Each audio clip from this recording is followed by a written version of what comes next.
No, it can't be. That's me. But I'm here. No, I'm so sorry for your loss. She was a good woman. He's finally gone. Thank God for that. I heard that. I was carrying a bouquet of white lilies when I quietly pushed open the church doors. I had planned to donate them after returning from a week-long spiritual retreat with no phone service. Instead, I found my own smiling photograph beside a polished casket, candles flickering beneath it, while the pastor spoke about the beautiful life Louise Parker lived. My son stood in the front row accepting tearful hugs. Then I heard him whisper, "Now that Mom is gone, everything can finally move forward." No one had noticed that the woman they were mourning was standing only a few feet away. If this story touches you, please like this video and subscribe so we can continue sharing journeys that remind us hope can survive even the deepest betrayal. Before we begin, I'd love to hear from you. What would be the very first thing you would do if you walked into your own memorial service? And please tell me where you're watching from and what time it is in your part of the world. I should have walked into that sanctuary. Every decent person would probably think so. If I had stepped through those doors and called my son's name, the screaming would have stopped the service. People would have rushed toward me. Someone might have fainted. Someone else would have called 911 to report a miracle. Instead, I turned around. I walked back outside carrying the same bouquet of white lilies, my hands trembling so violently that several petals floated onto the church steps. I couldn't explain why I left. Maybe because I wasn't ready to hear my own son explain why he had buried me before I was dead. The church sat on a gentle hill overlooking downtown Asheville, North Carolina. Across the street stood a small public garden with a stone bench beneath an old maple tree. I crossed the road without thinking and sat there hidden behind blooming hydrangeas. From where I sat, I could still see people entering and leaving the church. Neighbors, old co-workers, women from my Bible study, the mailman who had delivered letters to my house for 15 years. Every one of them believed I was gone. I stared at the lilies in my lap until my vision blurred. 7 days. I had only been gone 7 days. Every September, I spent 1 week at a Benedictine retreat center in the mountains. It was the one promise I had made to myself after my husband Daniel passed away 8 years earlier. No television, no internet, no phone, just prayer, silence, long walks, and journals. Michael knew exactly where I would be. He also knew there was almost no cell service there. When I left home, I hugged him goodbye in my driveway. "I'll see you next Saturday," I had said. He smiled. "I'll keep an eye on everything, Mom." Those had been the last words he spoke to me. I remembered smiling back. Now I wondered if he had already started planning my funeral while I was backing out of the driveway. The church doors opened. Groups of people slowly wandered outside during what looked like a break before the memorial luncheon. I lowered my head, hoping no one would recognize me from across the street. Their conversations drifted toward the garden every time the wind changed direction. "I still can't believe the accident. They said it happened so suddenly. Poor Michael, losing both parents. I heard they never even let him say goodbye." Each sentence struck like another stone against my chest. Accident. What accident? I hadn't been in any accident. A middle-aged woman carrying a casserole paused beside another guest. "I asked where it happened," she said quietly. "Michael said somewhere outside Hendersonville." Her friend sighed. "So tragic." "I heard the car caught fire. No wonder the casket stayed closed." Closed casket. Of course. A closed casket meant nobody expected to see me. Nobody expected questions. My breathing became shallow. Someone had invented an entire story. Not just that I died. How I died. Where I died. Why no one could identify my body. Every detail had been carefully prepared. This wasn't panic. This wasn't confusion. This was planning. I gripped the bench until my knuckles turned white. Another familiar voice drifted across the street. It belonged to Mrs. Linda Foster, my next-door neighbor. I brought Louise's mail over last Tuesday, she was saying. Michael told me there wasn't any point leaving it at the house anymore. Her companion asked, "Did he move in already?"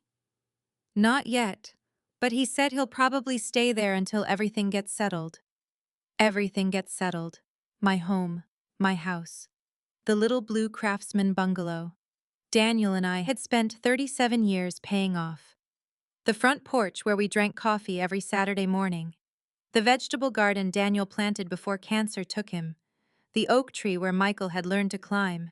Everything. I suddenly remembered something I hadn't thought about all week. The paperwork. 3 days before leaving for the retreat, I had signed a limited power of attorney. Nothing unusual. Every year I did the same thing. Michael could collect my mail, pay utility bills if necessary, approve emergency home repairs. Nothing more.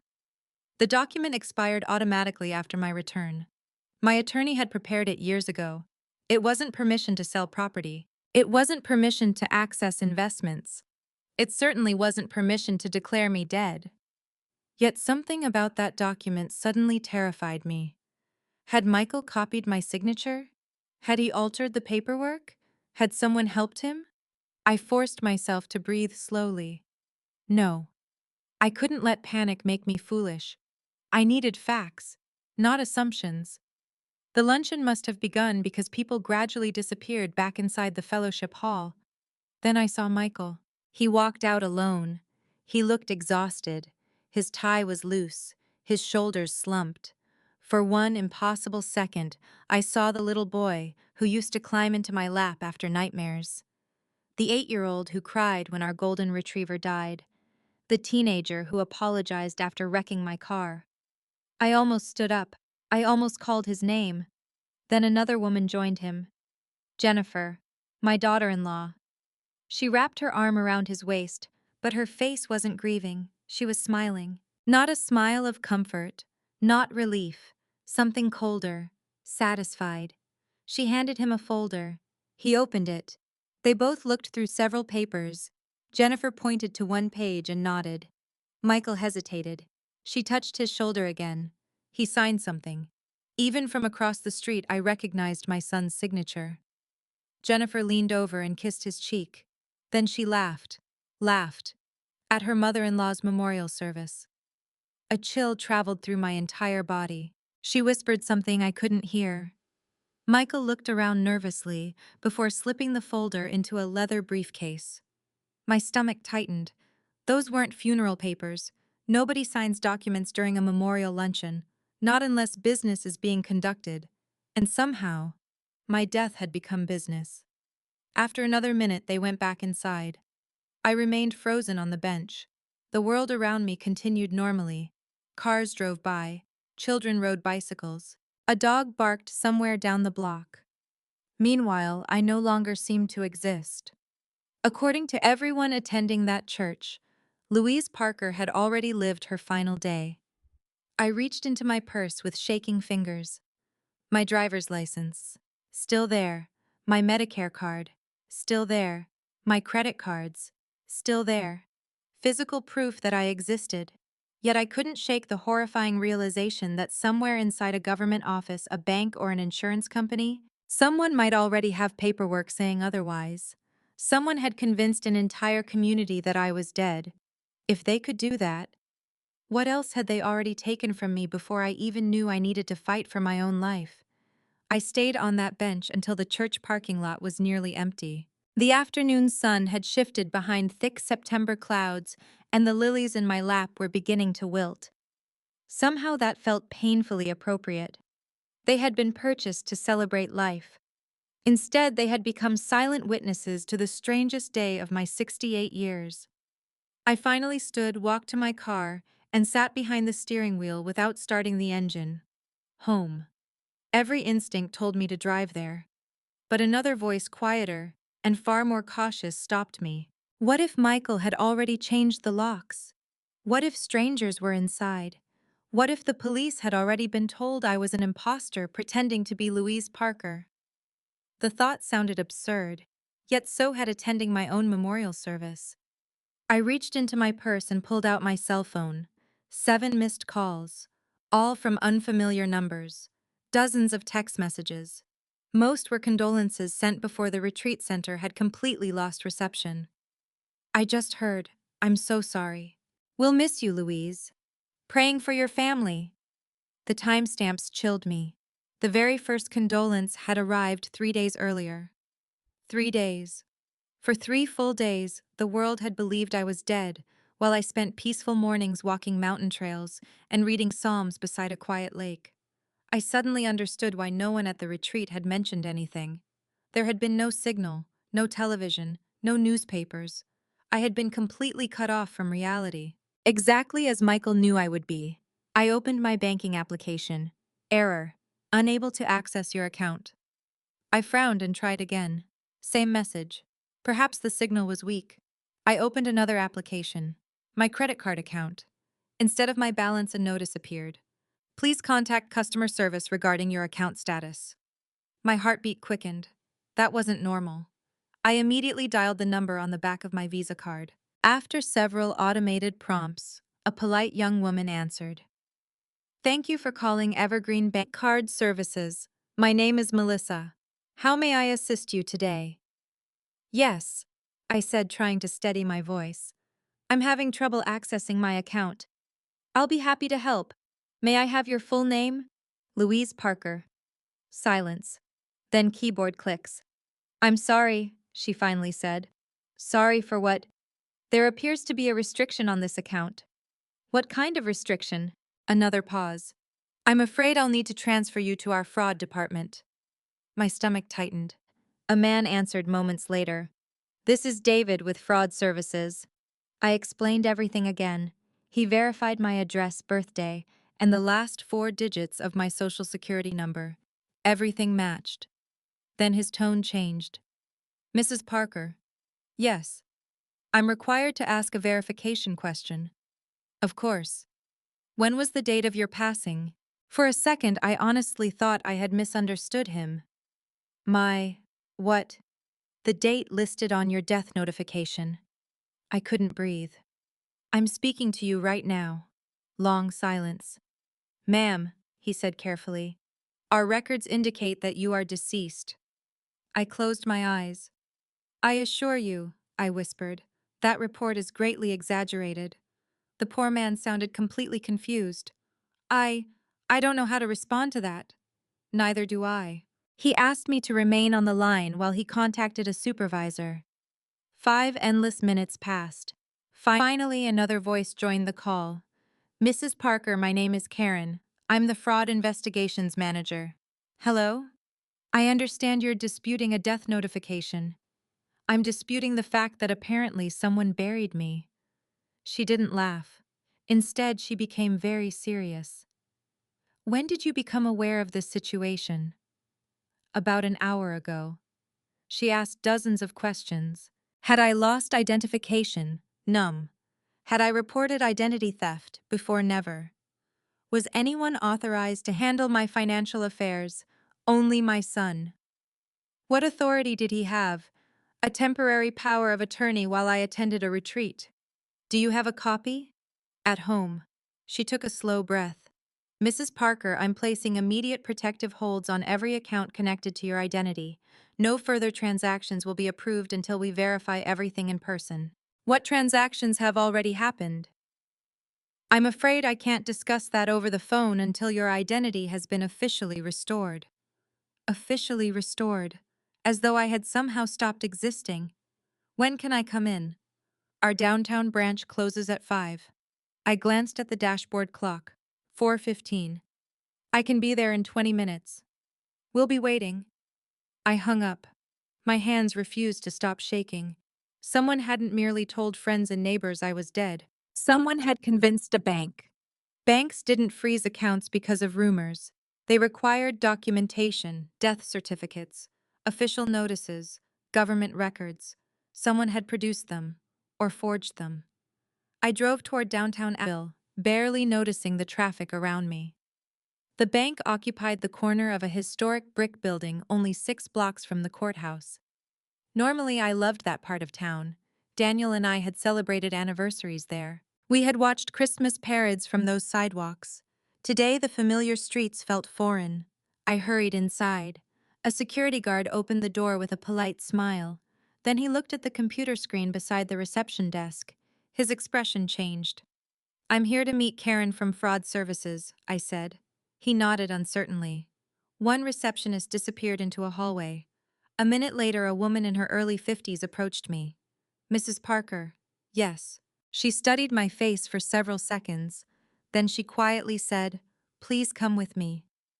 Her office overlooked the main banking floor. She closed the door before speaking. "I've worked here 23 years," she said softly. "I've never had a customer walk into my office after being legally reported deceased. I've never attended my own memorial service either." She looked genuinely sympathetic. "I'm so sorry." She placed several folders on her desk. "Mrs. Parker, according to documents we received 2 days ago, you died in an automobile accident." She slid a photocopy toward me. Across the top were the words, "State of North Carolina, Certificate of Death." My name, my birthday, my address, everything correct, except one thing. Date of death, 3 days ago. Cause of death, motor vehicle collision. I stared at the paper until the letters blurred together. It looked authentic. Official seal, registration number, electronic signatures. If I hadn't been alive, I would have believed it myself. Karen carefully watched my reaction. "Do you recognize the person who submitted these documents?" She turned another page toward me. There, in neat handwriting, appeared one signature: Michael Parker, relationship to deceased son. Beneath it sat another signature: witness, Jennifer Parker. The room suddenly felt smaller. Karen spoke gently. "Mrs. Parker." I slowly looked up. "I think someone is trying to erase me before they've finished stealing everything I spent a lifetime building." Karen didn't disagree. Instead, she opened another folder. "I'm afraid there's more." Karen didn't speak for several moments. She simply opened the folder and turned it toward me. Inside were transaction logs, copies of requests, and internal notes from the bank's fraud department. My eyes immediately settled on a familiar account number: my retirement savings. The account Daniel and I had built one careful paycheck at a time. I remembered opening it together nearly 30 years earlier. We weren't wealthy. Daniel worked as an electrician for the city. I spent most of my career as an elementary school librarian. Neither of us earned extraordinary salaries, but we believed in ordinary discipline. Every month we saved something. Sometimes it was $50, sometimes 500, sometimes almost nothing. But we never stopped. That account represented vacations. We postponed cars. We drove until they rattled, and weekends we spent repairing our own house instead of hiring contractors. It represented our future. Karen pointed to a highlighted line. "Yesterday morning, someone requested authorization to transfer a substantial amount from this account.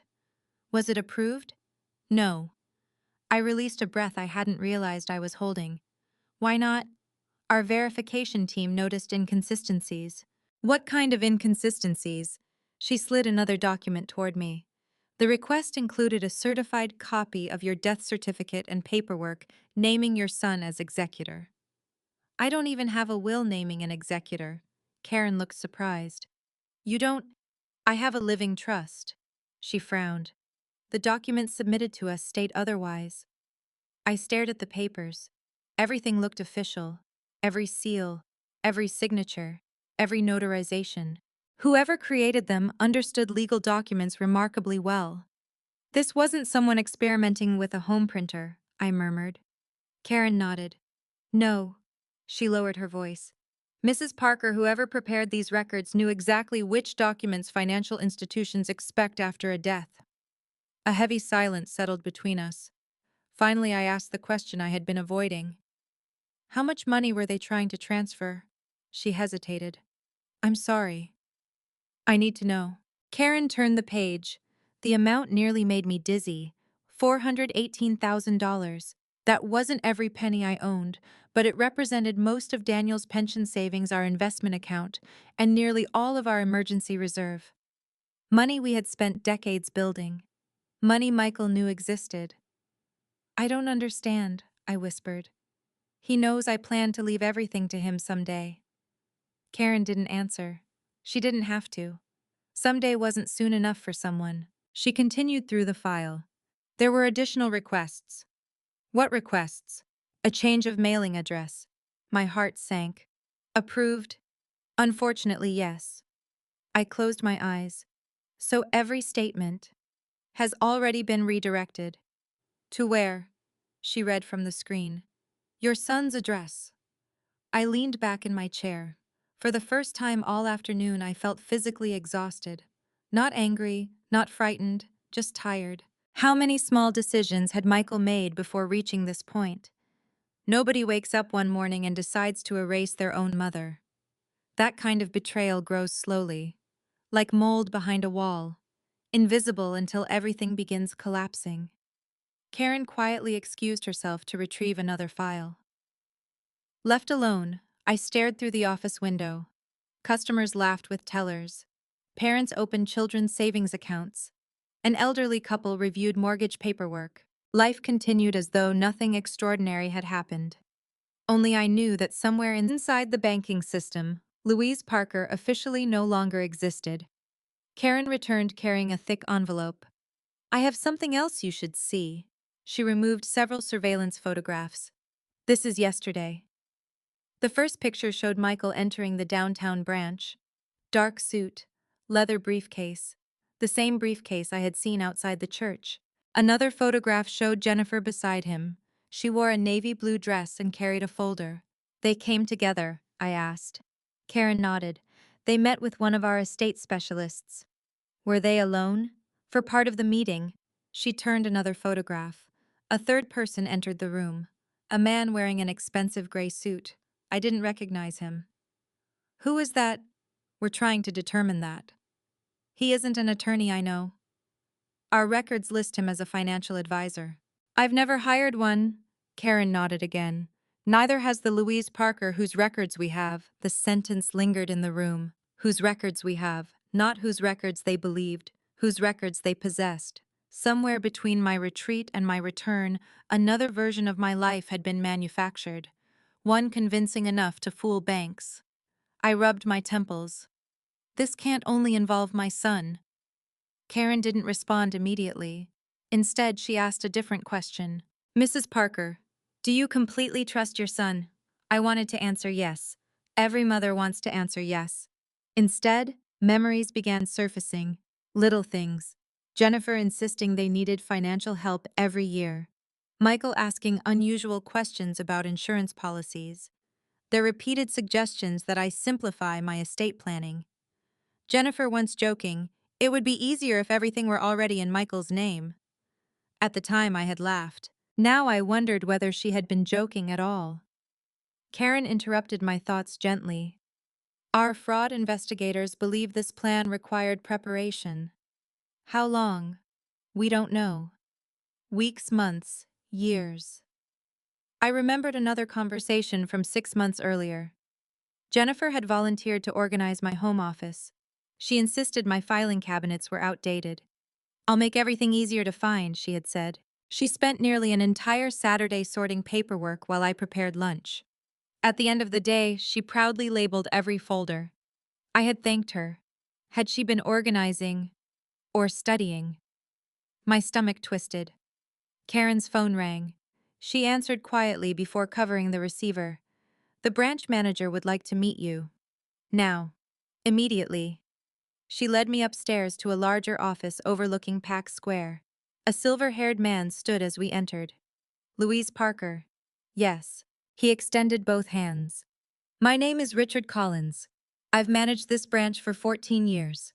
We shook hands. I owe you an apology. You've done nothing wrong. I'm not so sure. He motioned for us to sit. Yesterday I personally met with your son.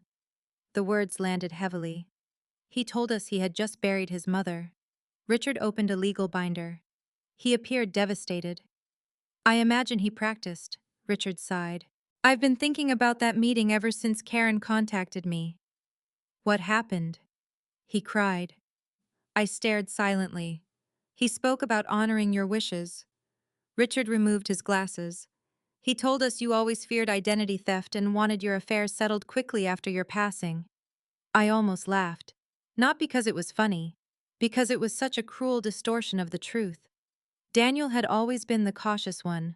After he died, I became even more careful. My trust was reviewed every 3 years. Important documents stayed inside a fireproof safe. Passwords were handwritten only once and sealed inside an envelope at my attorney's office. Quick decisions were never part of my life. Richard continued. He answered every question confidently. What about Jennifer? She spoke very little. That surprised me. Outside the bank office, Jennifer had always been the talkative one, the persuasive one, the woman who could charm almost anyone. So Michael handled most of it. Yes. Richard leaned forward, which makes one thing particularly troubling. What? He knew details about your finances that only someone very close to you would know. His words echoed through my mind. Not a stranger, not an outsider, someone who had sat at my dinner table, celebrated Christmas in my living room, held my hand after Daniel's funeral. Someone I had trusted with my heart before I ever trusted him with paperwork. Richard slowly closed the binder. Mrs. Parker. Yes. I'm afraid this investigation is becoming much larger than a simple case of identity theft. My pulse quickened. What do you mean? He exchanged a glance with Karen before answering. Because your bank accounts aren't the only assets someone has tried to claim since the day they declared you dead.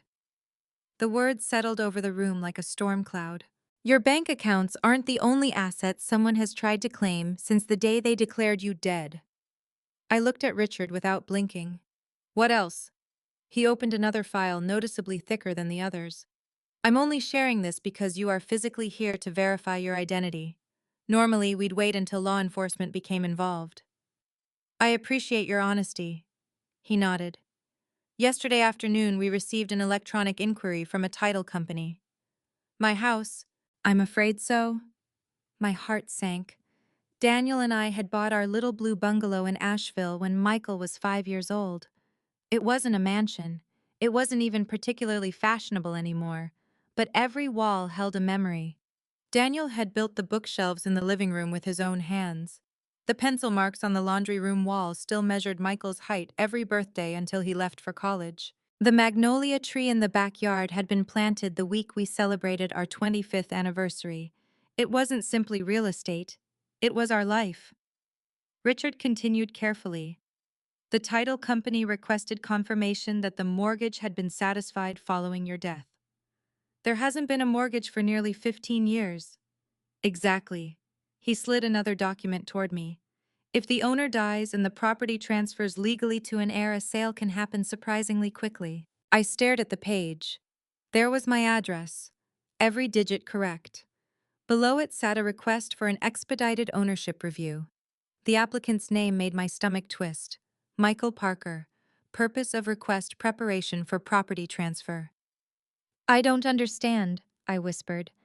The house isn't solely in my name. Richard looked puzzled. It isn't. No. I leaned forward. It's owned by the Louise Parker Family Living Trust. Karen looked up immediately. You mentioned that earlier. Daniel and I created the trust after his cancer diagnosis. When was it updated? About 3 years before he passed away. Richard exchanged another glance with Karen. That changes things. It should.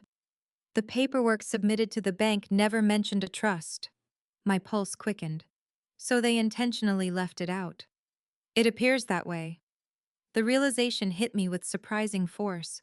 Michael knew about the trust. He had driven me to the attorney's office the day we signed the updated documents, because Daniel was already too weak to drive himself. He had sat in the waiting room. Afterward, Daniel had smiled and said, "Now your mother will never have to worry about probate." Michael had heard every word. So why pretend the trust didn't exist? Unless... He doesn't have the trust documents, I said quietly. Richard looked interested. What makes you think that? Because if he had them, he would know he couldn't simply present himself as executor. Karen slowly nodded. That's a very important distinction. For the first time that day, I felt the smallest flicker of hope. Perhaps Michael hadn't taken everything. Perhaps something still protected me. Richard picked up his telephone. I think it's time we involve your attorney. I reached into my purse. I have his number. Within minutes, Richard arranged a secure conference call. The receptionist transferred us. A familiar voice answered. Thomas Bradley speaking. Tom, I said. Silence. Then Louise. Yes. Another long silence followed. My God. You heard? I attended your memorial service this morning. His voice cracked. I was planning to call your son this afternoon because something didn't feel right. You believed I was dead. I believed someone wanted me to. I closed my eyes. That sentence lingered. Someone wanted me to. Not everyone had accepted the story completely. Tom continued. When Michael called 3 days ago, he insisted everything had happened very quickly. What exactly did he ask you? He requested copies of your trust documents.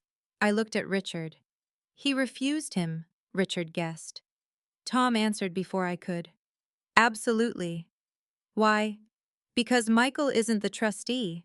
I nearly laughed with relief. Richard leaned toward the speakerphone. Who is? You already know her. I frowned. I do. Yes. There was a pause. You. I blinked. I am. Of course. I thought Daniel. When Daniel passed away, you automatically became sole trustee. I covered my mouth. Somehow I had forgotten the legal terminology. Daniel had always handled the paperwork. After he died, Tom had patiently explained everything, but I rarely thought about it afterward. So no one can sell the house without me. Correct. No one. Richard smiled for the first time. That's excellent news. But Tom wasn't finished.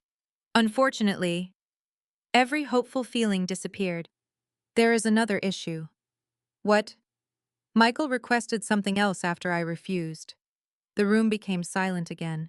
He asked whether the trust would become invalid if every beneficiary believed you were deceased. I felt the blood drain from my face. What did you tell him? The truth. Tom's voice became firmer. I told him no legal document magically disappears because someone claims a living person has died. Richard wrote several notes.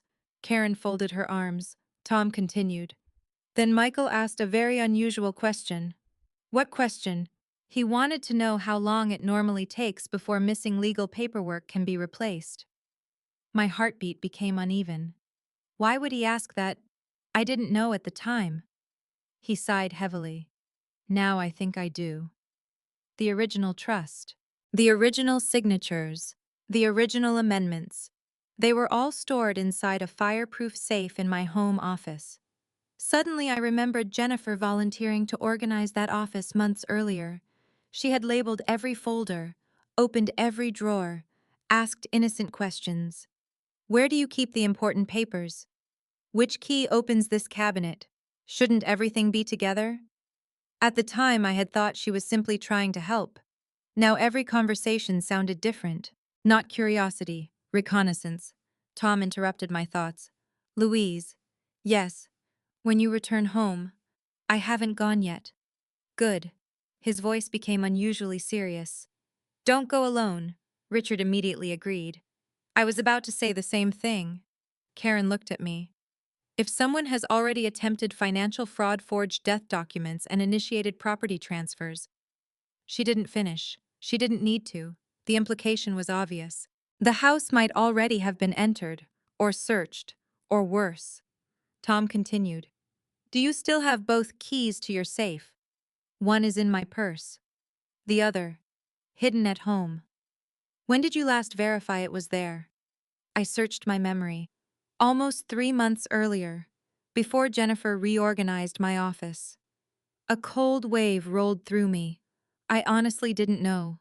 Tom's voice softened. Louise, listen carefully. I'm listening. If the original trust documents disappear, can they be replaced? Eventually. His hesitation frightened me. But proving fraud becomes much more complicated. Richard closed another folder. I think we need to assume the documents are already being targeted. Karen stood. I'll contact our legal department. Richard reached for his jacket. And I'll notify our corporate fraud investigators. Everything suddenly accelerated. Only that morning I had been peacefully drinking coffee at a mountain retreat. Now bank managers, attorneys, and fraud specialists were discussing forged death certificates and stolen identities. I no longer recognized my own life. As the meeting ended, Richard walked me toward the elevator. Just before the doors opened, he quietly asked one final question. Mrs. Parker? Yes. Besides your attorney? He paused. Is there anyone in your life you trust completely? I didn't answer immediately. For the first time since discovering my own memorial service, I realized how frighteningly small that list had become. Finally, only one name came to mind. Evelyn Carter. My oldest friend. Richard nodded. Call her. Why? Because until we know exactly how many people are involved, he looked directly into my eyes. I don't think you should spend tonight alone. I called Evelyn Carter before I even reached my car. She answered on the second ring. Louise, Michael again. Her voice sounded exhausted. I've been trying to reach him since yesterday. I closed my eyes. Evelyn. There was a pause. Louise. I'm alive. Silence. Not the stunned silence I had heard inside the bank. This was something deeper. I heard her breathing, then a sharp gasp. Oh my lord! A chair scraped across the floor. Louise, is this really you? Yes. She started crying. Not politely, not quietly. The kind of crying that comes from relief, so overwhelming, it leaves no room for words. I went to your memorial this morning, she whispered between sobs. I know. I kept thinking something wasn't right. So did I, she laughed through her tears. I suppose that's because you weren't actually dead. Despite everything that had happened, I smiled for the first time all day. I need your help. You already have it. No questions. Questions can wait. That was Evelyn. We had been friends for 43 years. We met on my first day working at Asheville Elementary School. She had been the school secretary. I was the nervous new librarian. Some friendships grow slowly. Ours happened over a spilled cup of coffee and never stopped. She knew every important chapter of my life.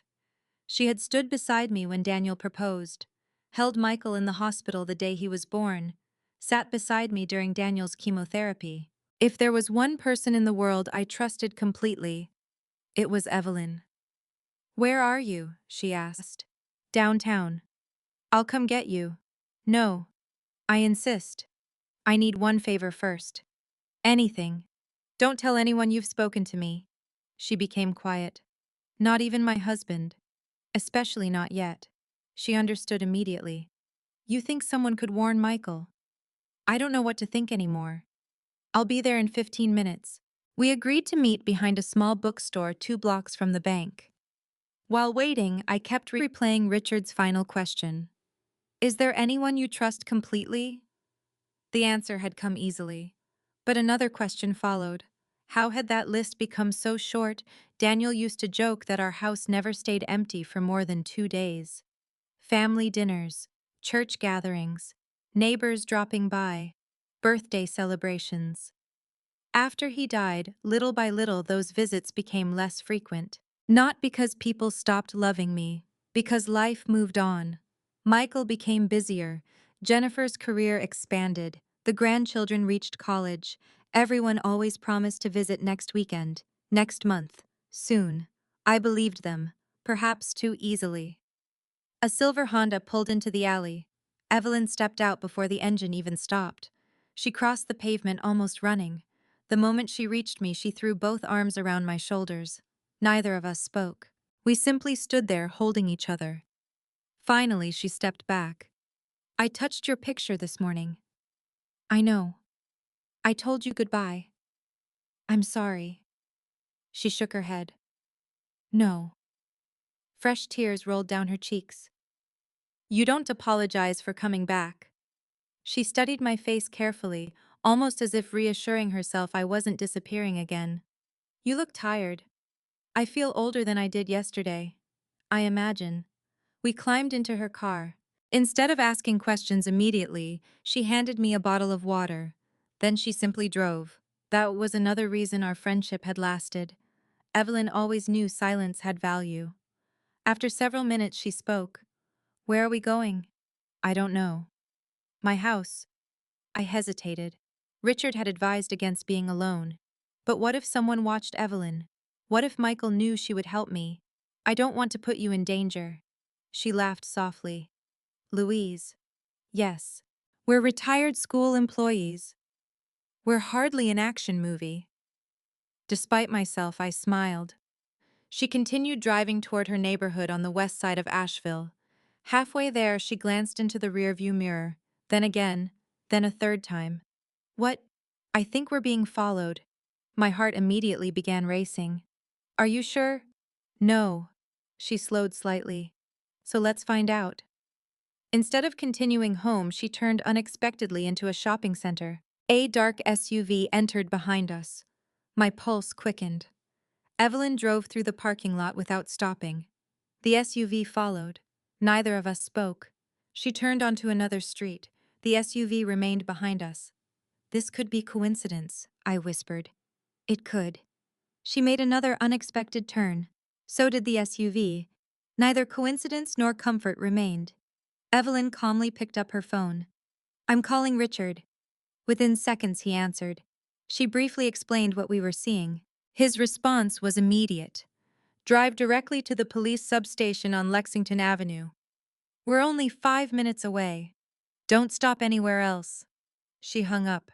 Neither of us looked backward again. The next several minutes felt endless. Every red light seemed longer. Every slow driver became unbearable. Finally, the brick police building appeared ahead. Evelyn turned into the parking lot. The SUV continued past without slowing. Neither driver nor license plate was clearly visible, only tinted windows. Within moments, Richard arrived with two uniformed officers. After hearing everything, one officer wrote down every detail. The other reviewed nearby traffic cameras. Unfortunately, they couldn't identify the driver immediately. "It may have been coincidence," one officer admitted. Richard wasn't convinced. "Coincidences have been in short supply today." Neither Evelyn nor I argued. As evening settled over Asheville, Richard suggested something unexpected. "I don't think you should return to your house tonight." I wasn't planning to. "I also don't think you should stay anywhere connected to your name." Evelyn frowned. "You mean hotels?" "Exactly. If someone has access to Louise's financial information, they may already know where she'll try to stay." "So what do you recommend?" Richard thought for a moment. "Does anyone know about your family's lake cabin?" I looked at him in surprise. "We sold that years ago." "What about friends outside Asheville?" Evelyn answered first. "My sister lives 40 minutes away in Black Mountain." Richard nodded. "Perfect." She wasn't at the memorial. Even better. Within the hour, we were driving east through the mountains. The sun had disappeared behind the Blue Ridge peaks. Darkness slowly filled the valleys. I watched familiar roads disappear behind us, while trying to understand how completely my life had changed in less than 12 hours. That morning, I believed my greatest concern was unpacking after a peaceful retreat. Now I couldn't safely sleep in my own home. When we reached Black Mountain, Evelyn's sister Martha welcomed us without hesitation. Richard had already called ahead and explained only that I needed privacy. Martha asked no unnecessary questions. She simply made tea, prepared the guest room, and hugged me. Sometimes kindness speaks loudest through ordinary gestures. Around 10 o'clock that evening, after everyone else had gone to bed, I sat alone beside the guest room window. The mountains were almost invisible beneath the night sky. I opened my purse to organize everything I still possessed: wallet, driver's license, cell phone, car keys, one small brass key, the safe key. I stared at it for several seconds. If this key remained in my purse, then the second key should still be hidden inside my house, unless someone had already found it. Or worse, unless someone was searching for it tonight while believing I would never return. I barely slept that night. Every time I closed my eyes, I saw the photograph standing beside the empty casket. My smile, my name, the white flowers. The image returned again and again, as if my mind refused to believe it had actually happened. Around 3 in the morning, I finally gave up trying to sleep. I wrapped a blanket around my shoulders and walked quietly into Martha's kitchen. The mountain air drifting through the screened porch smelled of pine and damp earth. Normally, I found mornings peaceful. Not this one. I made a cup of chamomile tea but hardly drank it. Instead, I spread everything I knew across the kitchen table. A legal pad, a borrowed pen, my phone. I wrote one sentence at the top of the page: "Who benefits from my death?" Then I made a list. Michael, Jennifer. No one else immediately came to mind. My husband had been gone for 8 years. My parents were long deceased. I had no siblings, no business partners, no distant relatives fighting over inheritances. Everything eventually belonged to Michael. That had always been the plan, which made this entire nightmare even more difficult to understand. If he had simply waited, he would have inherited everything anyway. I stared at his name on the page. Somewhere behind the fraud, the forged paperwork, and the lies, there had to be a reason. People rarely risk prison without believing they have no better choice. What had happened? Been debt, blackmail, greed. Jennifer. Before I could think any further, my phone vibrated. Richard Collins. I answered immediately. Good morning. I wish I had better news. My stomach tightened. What happened? Our investigators worked late. And they confirmed someone attempted to access your safe deposit box yesterday afternoon. I frowned. I don't have a safe deposit box. There was a pause. According to our records, he hesitated. You do. I sat upright. No. Mrs. Parker box 4 and I've never rented one. Richard sounded just as confused. The paperwork shows it was opened 11 years ago. 11 years. I quickly calculated. That would have been while Daniel was still alive. Then the memory suddenly returned. Oh. You remember. Daniel opened it. What was inside? I honestly don't know. You never looked. He laughed softly. No. Daniel had always joked that every marriage needed at least one mystery. He handled insurance policies. I handled daily finances. He handled tax records. I organized everything else. When he rented the box, he simply told me, "If you ever need it, the information is in Tom Bradley's office." I never asked again. Richard continued. Whoever came yesterday knew the box number. That caught my attention. They asked for it specifically, yes, and they were denied access. Why? The identification they presented didn't match our signature records. I closed my eyes. Another failure, another piece of their plan falling apart. What happened after they were refused? They left immediately. Were they identified? We have surveillance footage. Michael. We're not certain. What about Jennifer? No. Richard lowered his voice. The individual wore a baseball cap, sunglasses, and a medical mask. I felt another chill. Deliberately hiding their face. This wasn't panic. This wasn't grief. It was preparation. I'll send the footage to investigators this morning. Thank you. There is one more thing. What? We think it's time you return to Asheville. I looked toward the dark mountains beyond Martha's porch. I thought you wanted me hidden. I did. What changed? We've arranged additional protection. My pulse quickened. For what? Your house. An hour later, Evelyn and I were driving back toward Asheville. This time, Richard had asked 2 detectives to meet us there. The plan was simple. No confrontation, no announcement, no revealing that Louise Parker had returned from the dead. We would quietly inspect the property. If evidence existed, investigators would document everything before anyone else knew I was alive.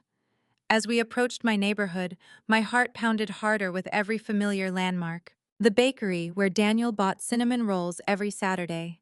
The little park where Michael learned to ride his bicycle. St. Andrew's Church.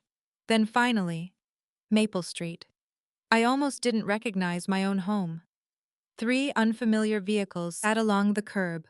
A landscaping truck, a moving van, a luxury SUV. What are they doing? Evelyn whispered. I had no answer. Two detectives waited in an unmarked sedan half a block away. Richard stood beside them. As soon as we arrived, he motioned for us to remain inside Evelyn's car. One detective lifted a pair of binoculars. People are coming and going. Who? A realtor. My stomach dropped. A couple. Another glance through the binoculars. And someone carrying measuring equipment. I stared at my own front porch. A real estate sign had been planted in the flower bed. For sale, I couldn't breathe. That sign stood exactly where Daniel had planted yellow tulips every spring. My home. My sanctuary. Reduced to inventory. Richard quietly opened my car door. I know this is difficult. Difficult. I pointed toward the sign. They've already listed it. We checked this morning. His face hardened. The listing went live at 8:12. I looked at my watch. It wasn't even 10 o'clock. Less than 2 hours. They were moving unbelievably fast. Can they legally do that? No. Then why? Because they believe no one will challenge it before closing. The detective interrupted us. The buyers are leaving. A young couple stepped onto my front porch, smiling. The realtor followed them carrying brochures. The woman pointed toward my garden. The man nodded enthusiastically. They looked happy, hopeful, planning their future. They had no idea they were standing inside someone else's stolen life. Tears blurred my vision. I wasn't angry with them. How could I be?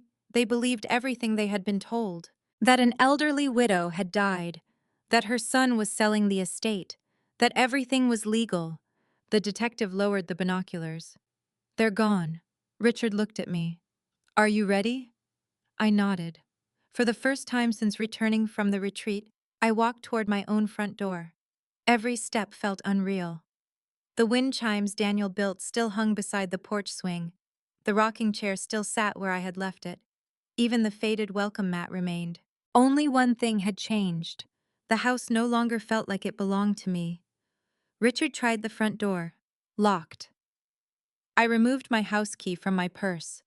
My hand shook slightly as I slid it into the lock. It wouldn't turn. I tried again. Nothing. Richard gently took the key. He tested it himself. Then he looked at me. The locks have been changed. The words struck harder than I expected.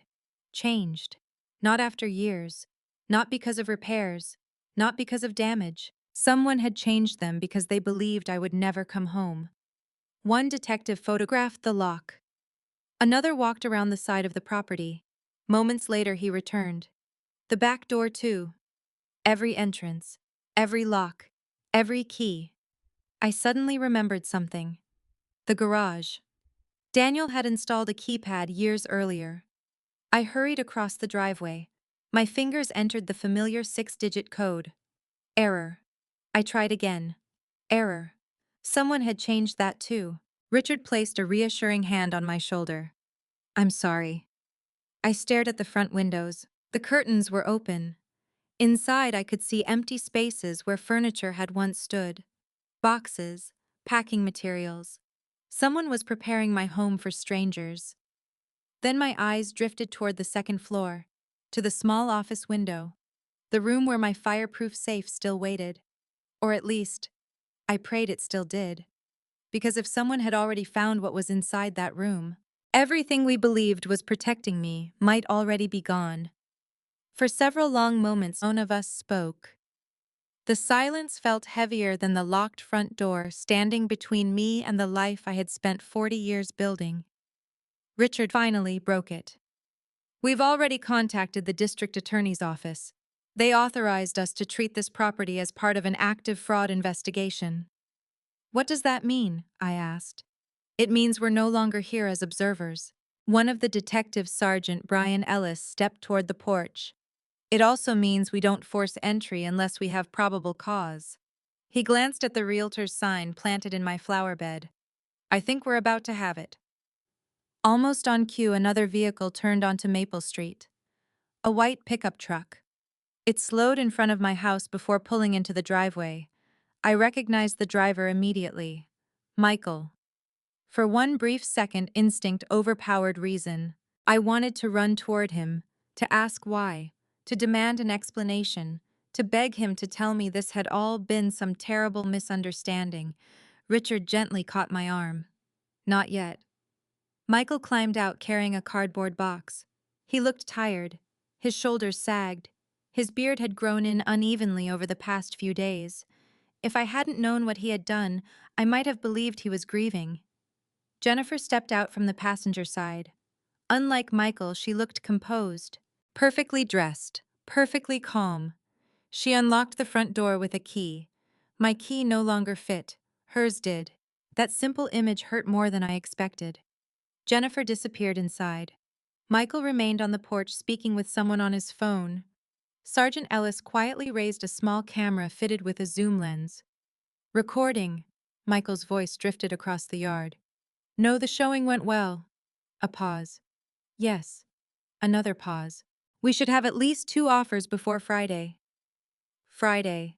My home had already become a deadline. He laughed nervously. No, she never kept much sentimental stuff. My throat tightened. Didn't keep much sentimental stuff. Every room inside that house contained pieces of our family's history. Daniel's handwritten letters, Michael's childhood drawings, our wedding album, boxes of Christmas ornaments collected over 4 decades. Nothing sentimental, or nothing valuable to someone measuring life in dollars. Jennifer reappeared carrying several file boxes. She loaded them into the pickup. One of the boxes had thick black letters written across the side. Office. I froze. My office. The room with the safe. Sergeant Ellis looked at Richard.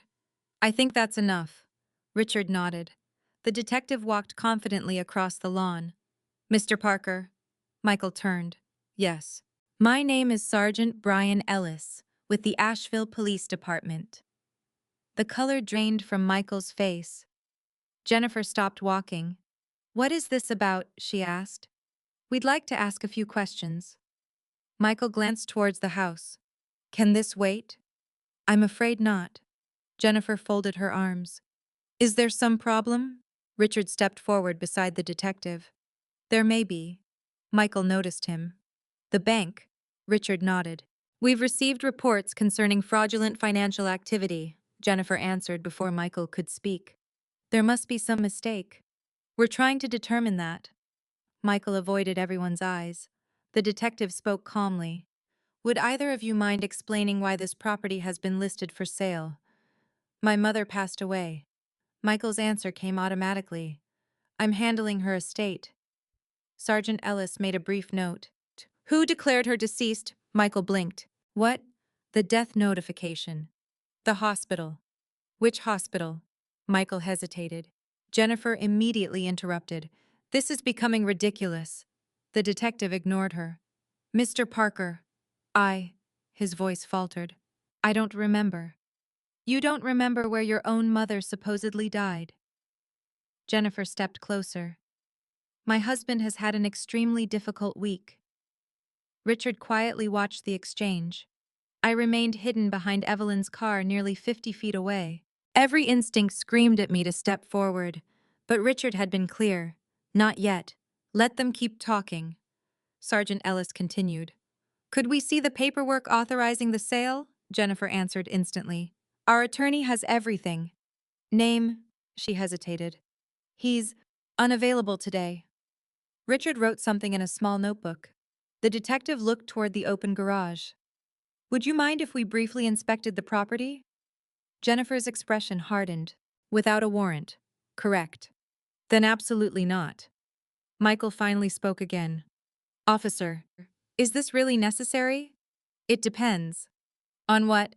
Whether your mother's estate actually exists. Michael looked genuinely confused. What does that mean? Richard stepped forward.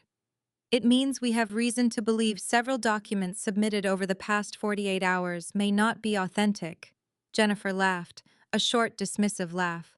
This is unbelievable. She looked directly at Michael. Tell them to leave.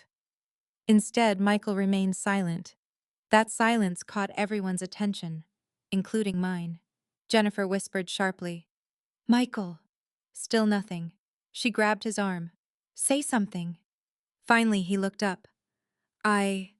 His voice was barely audible. I don't know.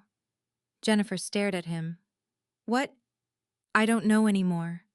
She released his arm immediately. What are you talking about? Michael rubbed both hands across his face. This has gone too far. The sentence hit me like lightning. Too far. Not wrong, not impossible. Too far. Meaning he already knew exactly what this was. Jennifer lowered her voice. Stop. I'm serious. Michael. I can't keep doing this. Richard glanced toward Sergeant Ellis. Neither interrupted. Jennifer stepped closer to her husband. You promised. I know. You promised we'd stay together. Michael looked as though he hadn't slept for days. I didn't think, his voice cracked. I didn't think it would happen like this. Jennifer's tone changed instantly. Gentler. More persuasive. Look at me. He did. Everything is almost finished. Finished. The word echoed inside my mind. She wasn't talking about grief. She was talking about a plan. Just one more week, she whispered. Then everything will be over. Michael shook his head. It already should have been over. Jennifer's smile disappeared. Michael. No. He stepped backward. I'm done. Every person standing in the driveway became perfectly still. Jennifer stared at him with disbelief. What did you just say? I'm done. He looked toward the house. I don't even recognize myself anymore. She spoke through clenched teeth. Think very carefully. I have. You'll destroy everything. Michael laughed bitterly. I think we already did. Richard quietly leaned toward Sergeant Ellis. Record every word. The detective nodded. Jennifer noticed. For the first time since arriving, genuine panic crossed her face. She grabbed Michael's wrist. We're leaving. He gently pulled away. No. You have to. I'm not running. She looked around desperately as though searching for an escape. Then her eyes swept across the street, across the parked cars, across the neighbors quietly watching from their windows. Finally, toward me. For one impossible second, our eyes met. I don't know whether she truly recognized me or merely sensed someone standing there, but the expression on her face changed instantly. Shock. Pure, unmistakable shock. She took one involuntary step backward. Her lips parted. She whispered something I couldn't hear. Then she looked at Michael, then back at me again. She wasn't looking at a stranger. She was looking at the woman she believed had already been buried. Jennifer's face turned completely white. For a heartbeat, the entire world seemed to stop. The traffic disappeared. The neighbors watching from their porches faded into the background. Even the detectives remained motionless. There was only Jennifer staring at me as though she had seen a ghost. She whispered one word. Louise. Her voice barely carried across the driveway. Michael instinctively turned to see what had frightened her. The moment his eyes found mine, the cardboard box slipped from his hands. It struck the concrete with a heavy thud. File folders scattered across the driveway. Family photographs slid beneath the pickup truck. A framed picture of Daniel and me landed face up. The glass cracked straight across the center. Michael didn't even notice. His mouth opened, but no words came out. His knees seemed to weaken. Mom. I had imagined this moment 100 different ways during the previous 24 hours. I imagined screaming, demanding answers, slapping him across the face. Instead, I simply stood there. The pain had gone beyond anger. It had become something much quieter, something infinitely sadder. I'm alive, Michael. Those 3 words echoed through the silent neighborhood. Several neighbors stepped onto their porches. One elderly man removed his glasses and stared. A woman walking her dog froze in the middle of the sidewalk. Jennifer slowly backed away. No. Her breathing became uneven. No, that's impossible. Sergeant Ellis looked from Jennifer to me. I think it's time. Richard nodded. I walked slowly toward my own driveway. Every step felt strangely peaceful. Not because I wasn't hurting, because I finally understood something. The truth didn't need to shout. It only needed to arrive. Michael remained frozen where he stood.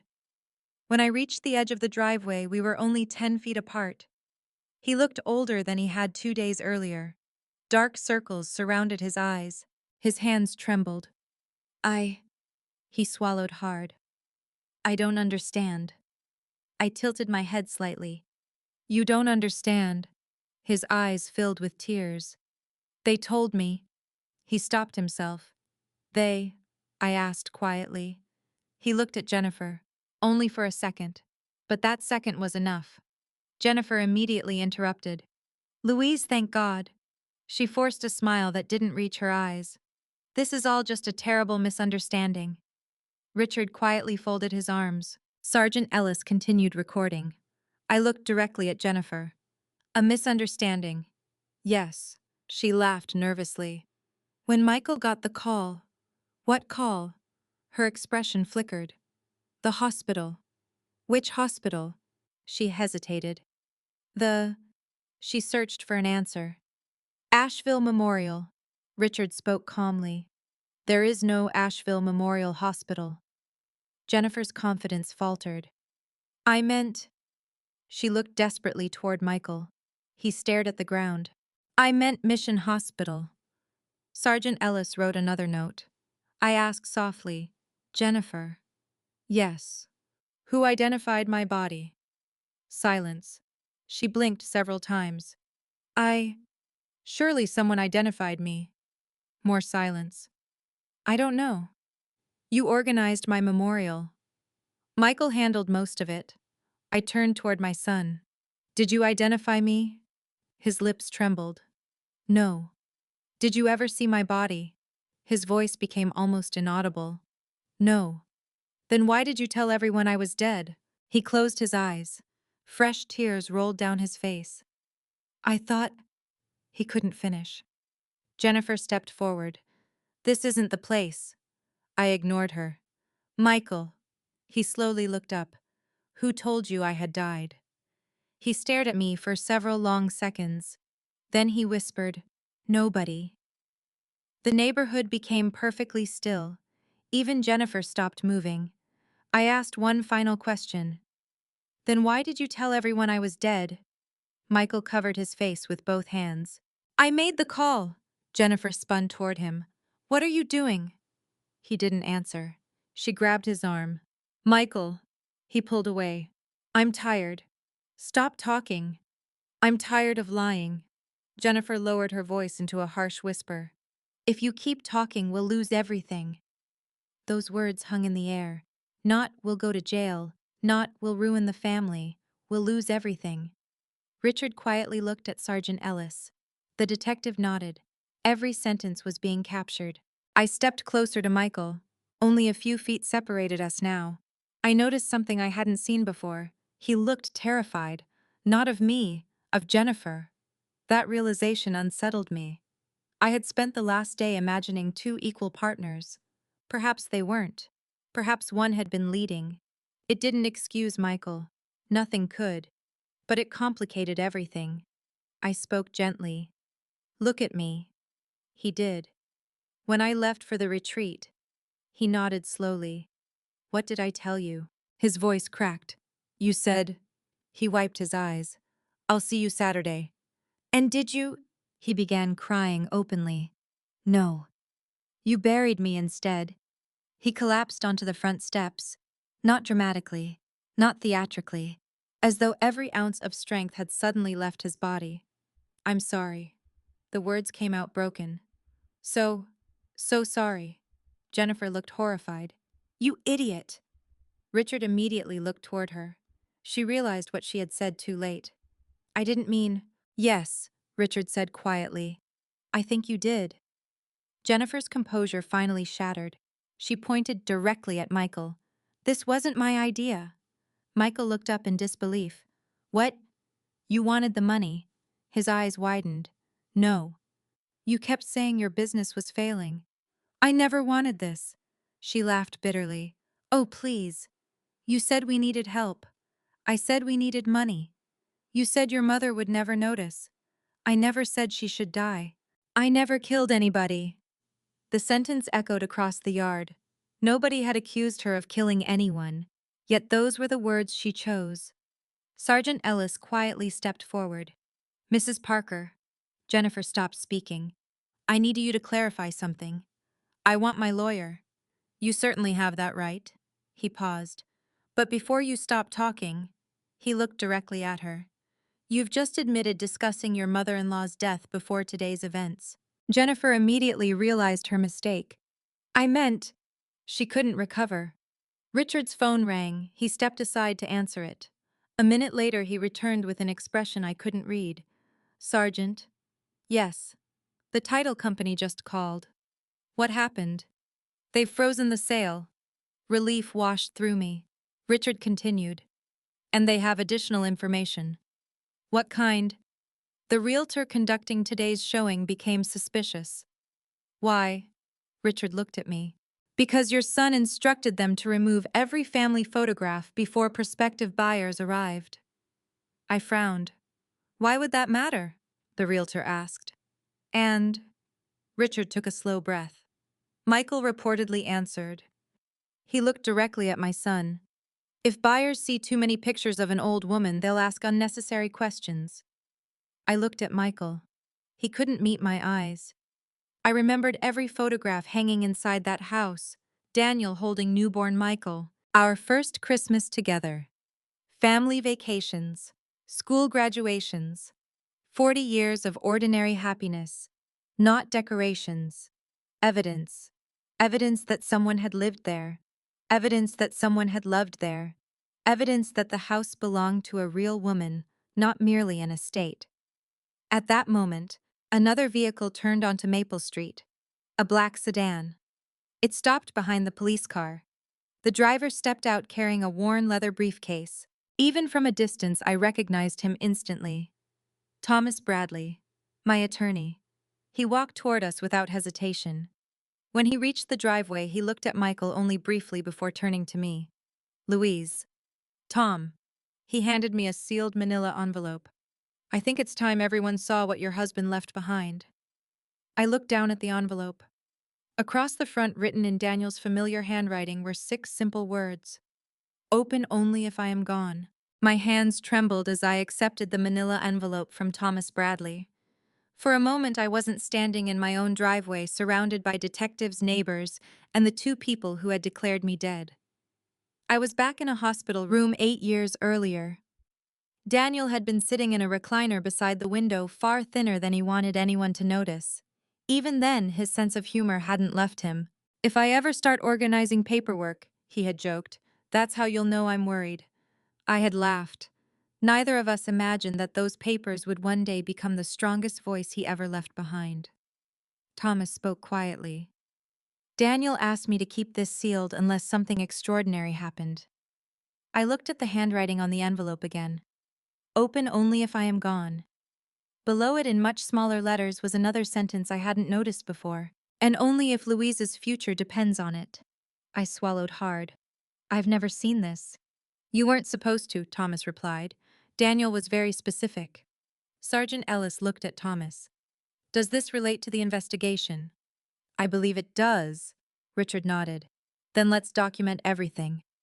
One detective began recording while another photographed the unopened envelope. Thomas carefully broke the seal and removed several documents. The first was a handwritten letter. The paper had yellowed slightly with age. Daniel's familiar handwriting filled both sides. Thomas looked at me. Would you like to read it? I nodded. My voice was too unsteady. He handed me the letter. I recognized Daniel's handwriting instantly. Dear Louise, if you're reading this, something has happened that I never wanted to imagine. I pray you're reading it because you're simply organizing old papers after I've gone, but if your future somehow depends on these words, then trust your instincts before you trust anyone else's. You have always believed the best about people. That's one of the reasons I fell in love with you. But kindness is only a blessing when it's protected by wisdom. If anyone ever pressures you to hurry financial decisions after my death, slow down. If anyone ever tells you that paperwork doesn't matter, remember that paperwork is often the only voice left when honest people are gone. And if anyone ever tries to separate you from your home, your savings, or your dignity, don't carry that burden alone. I have already made arrangements that cannot be changed without you. Trust Tom.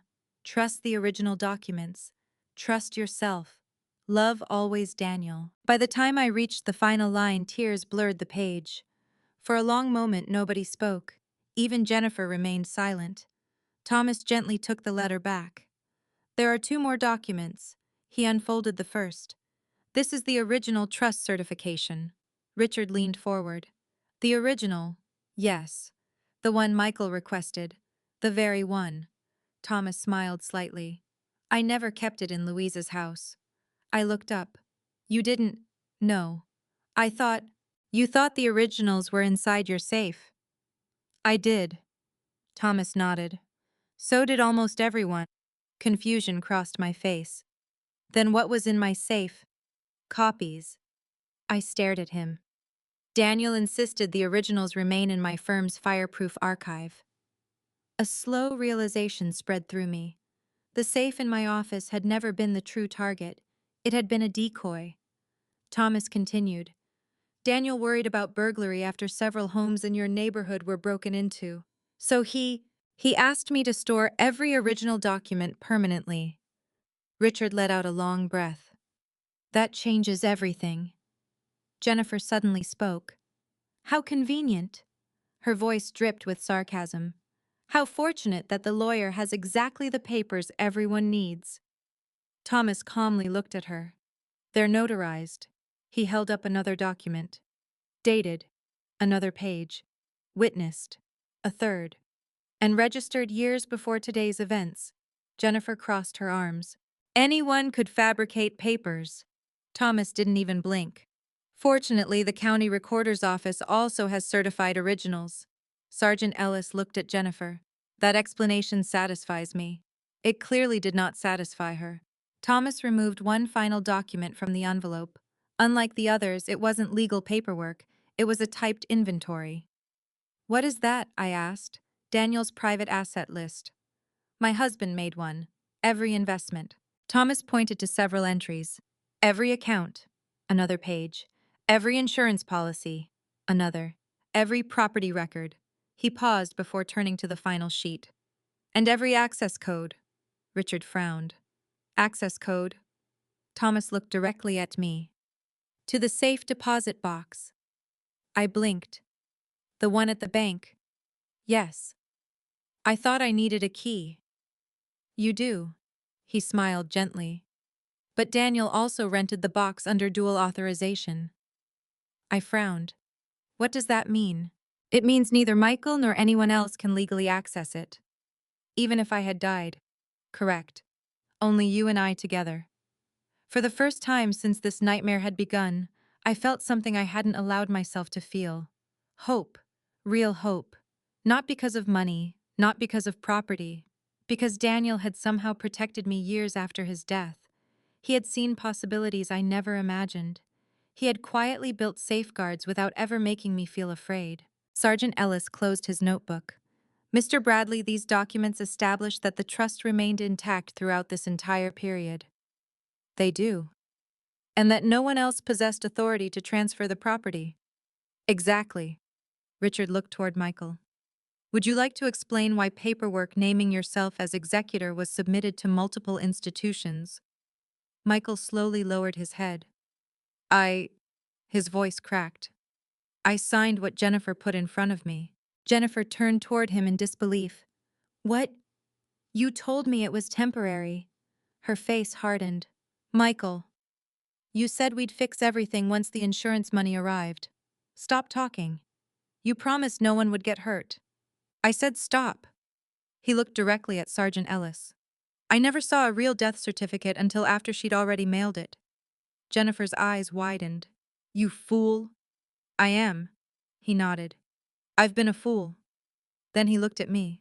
Not at the detectives. Not at the attorney. Only at me. I'm sorry, Mom. I know saying that doesn't change anything. I know you probably hate me. His shoulders shook. But I need you to know one thing. I waited. I never expected you to disappear forever. The driveway fell silent again. I searched his face.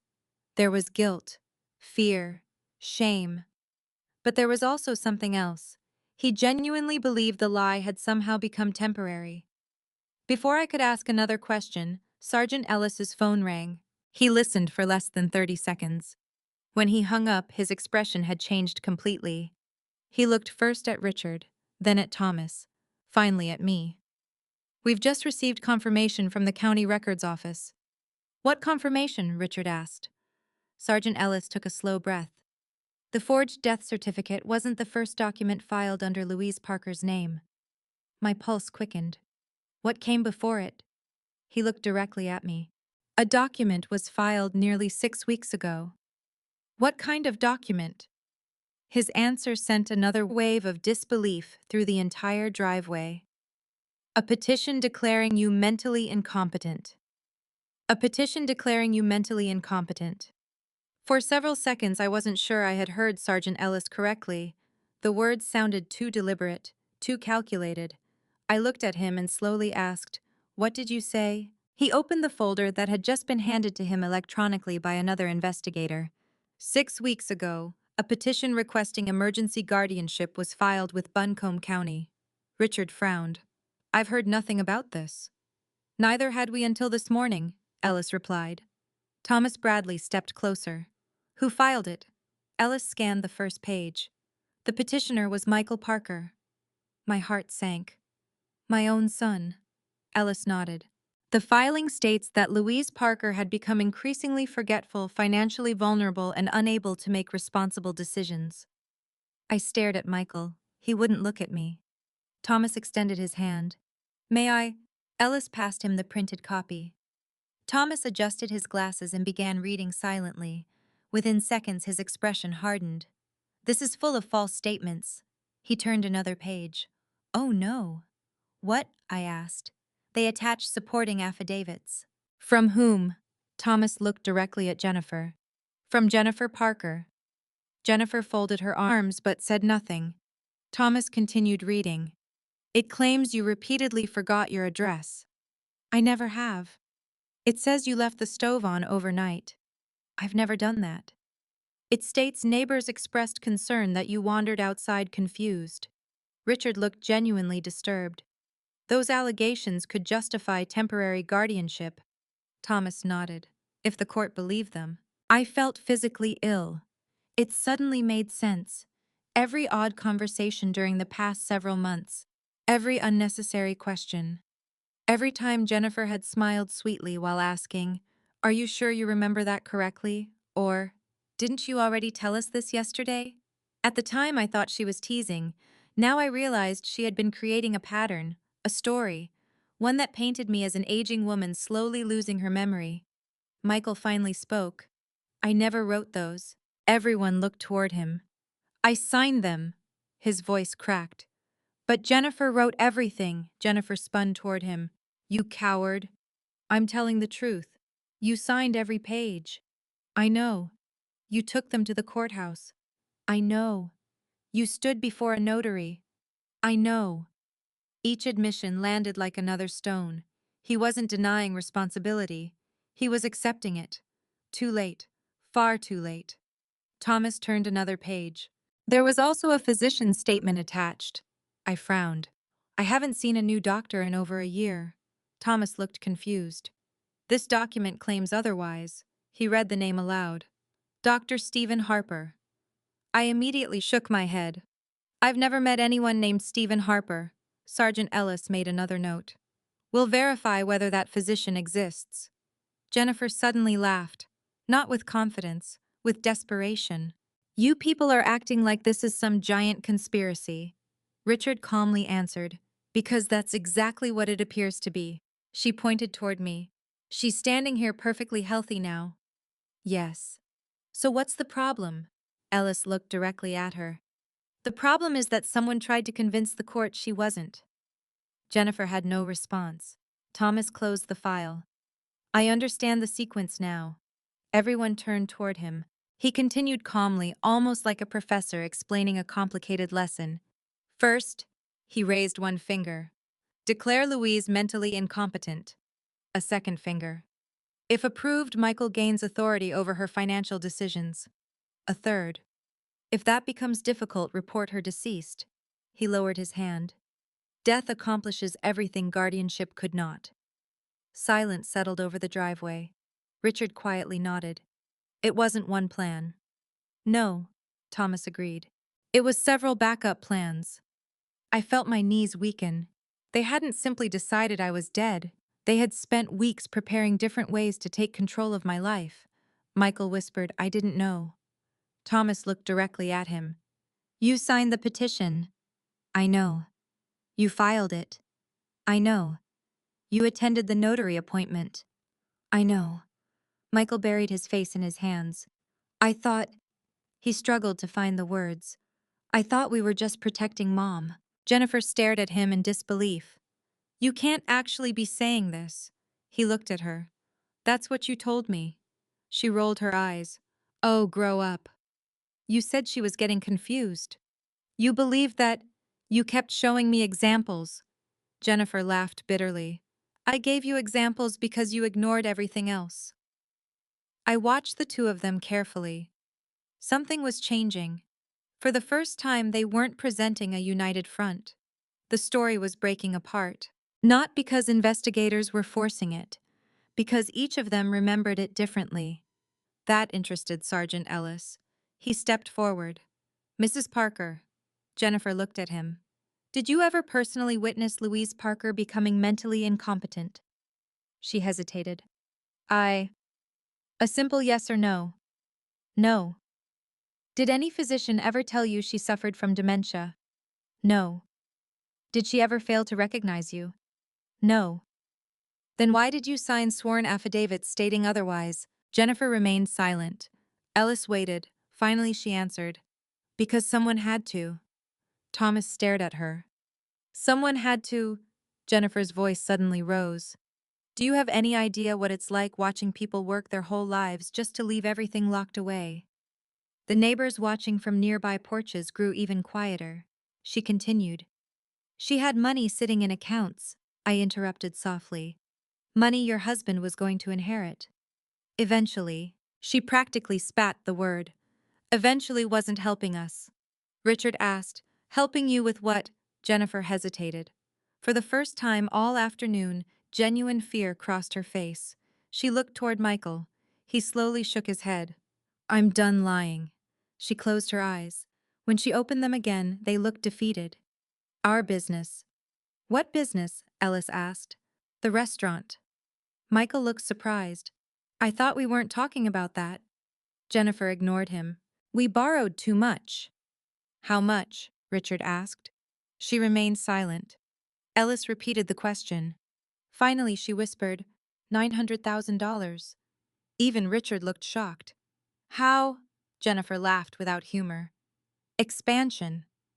Michael quietly added, "It wasn't supposed to happen." I remembered the restaurant. 3 years earlier they had opened a trendy farm-to-table cafe downtown. Business seemed good. Every family dinner Jennifer proudly described new customers and glowing reviews. Apparently none of it had been enough. Michael looked at me. "I wanted to tell you. When we started missing loan payments." "Why didn't you?" Jennifer answered before he could. "Because you would have said no." She wasn't wrong. I would never have handed someone nearly $1 million. Not because I didn't love my son. Because I didn't have that kind of money available without selling nearly everything Daniel and I had built. Thomas quietly closed the guardianship file. "I think we've finally reached the real motive. Not greed alone. Desperation. Financial collapse." It explained many things. Not everything, but many things. Then Sergeant Ellis's radio crackled. He listened for a moment before turning toward us. "The fraud unit has identified the notary." Richard looked hopeful. "Who was it?" Ellis slowly lowered the radio. "It wasn't a licensed notary." "What?" "The seal was stolen." He paused. "And we've just located the man who created every forged document." Everyone held their breath. Ellis looked directly at Jennifer. "He isn't a lawyer. He isn't a government employee. He works for your accounting firm." Jennifer's face lost every remaining trace of color. Jennifer didn't answer immediately. Her breathing became shallow as every pair of eyes settled on her. "The accounting firm," Richard repeated. Sergeant Ellis nodded. "The Financial Crimes Unit interviewed the employee less than an hour ago." Jennifer slowly shook her head. "I don't know what you're talking about." Ellis reached into his folder. His name is Kevin Morris. For the first time since I had reappeared, Jennifer looked genuinely frightened, not angry, not defensive, afraid. I've never heard of him. Ellis didn't respond. Instead, he removed several printed photographs from the file. The first showed Jennifer walking into a downtown office building. The second showed her sitting across a conference table from a man in his 40s. The third showed both of them leaving together. The date stamp caught my attention. 5 weeks earlier. Almost exactly 1 week after the guardianship petition had been filed. Ellis laid the photographs on the hood of Richard's car. Would you like to try again? Jennifer stared at them without speaking. Michael slowly leaned forward. Kevin. She remained silent. The accountant from Henderson Financial. Still nothing. Michael's face changed. I thought he was helping us refinance. Jennifer finally whispered. That was the plan. The plan. Our loans. Michael frowned. What loans? She laughed bitterly. The ones you never bothered reading. Thomas Bradley quietly stepped closer. Perhaps we'd better hear everything. Jennifer looked around the driveway. Neighbors still watched from a distance. Police officers remained silent. The realtor had disappeared long ago. There was nowhere left to hide. She took a long breath. When the restaurant started failing, she looked at Michael. I tried everything. Michael looked confused. I knew business was bad. No, she shook her head. You knew revenue was down. There was a difference. She turned toward Sergeant Ellis. We owed suppliers. She looked at Richard. We owed investors. Finally, she looked at me. And we owed the bank. How much? Richard asked. Jennifer swallowed. Almost $1.3 million. Michael stared at her. No. She closed her eyes. I never told you the final number. You said 900,000. It kept growing. Michael took a slow step backward. You lied to me. I protected you.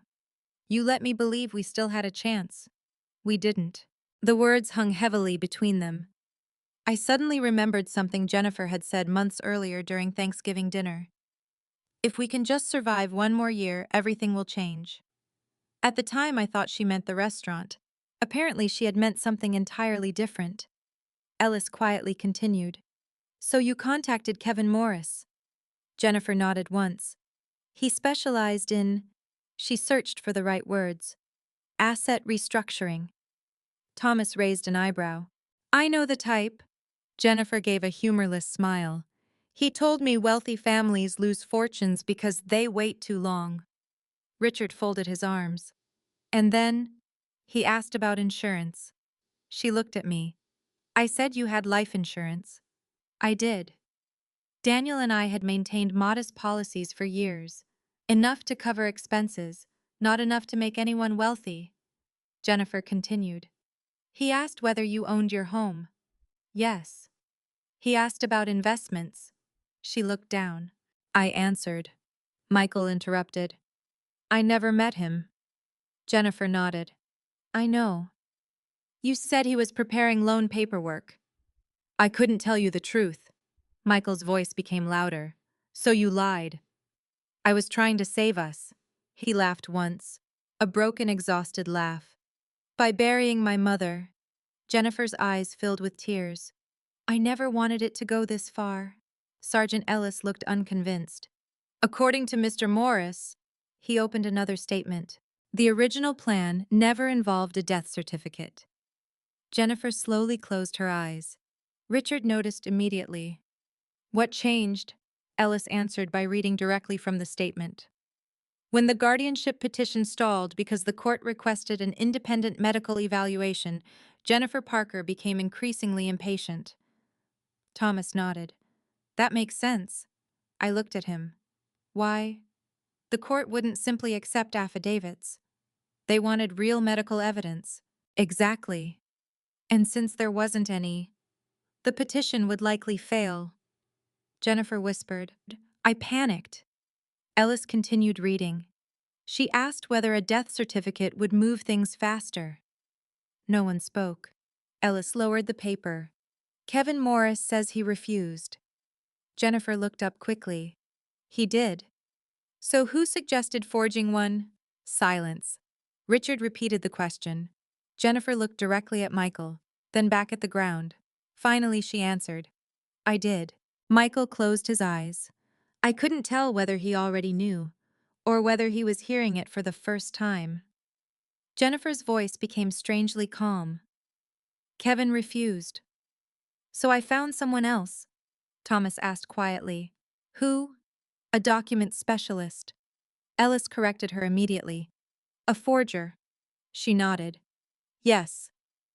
Another silence settled across the driveway. Jennifer continued almost mechanically. He said everything could be created. Death certificates, letters, property documents. Whatever we needed, Michael whispered, and I signed them. You signed what I gave you. He stared at her. I trusted you. She laughed sadly. And I trusted debt. Those words stayed with me, not because they excused anything, because they explained how ordinary people sometimes crossed unimaginable lines. One compromise, one lie, one signature, then another, until eventually they stood in a driveway, explaining why they had buried someone who was still alive. Sergeant Ellis closed the folder. Kevin Morris has agreed to cooperate. Jennifer looked defeated. He would. He provided emails. She slowly nodded. He kept everything. He also recorded 2 meetings. That caught everyone's attention. Recorded? Ellis nodded.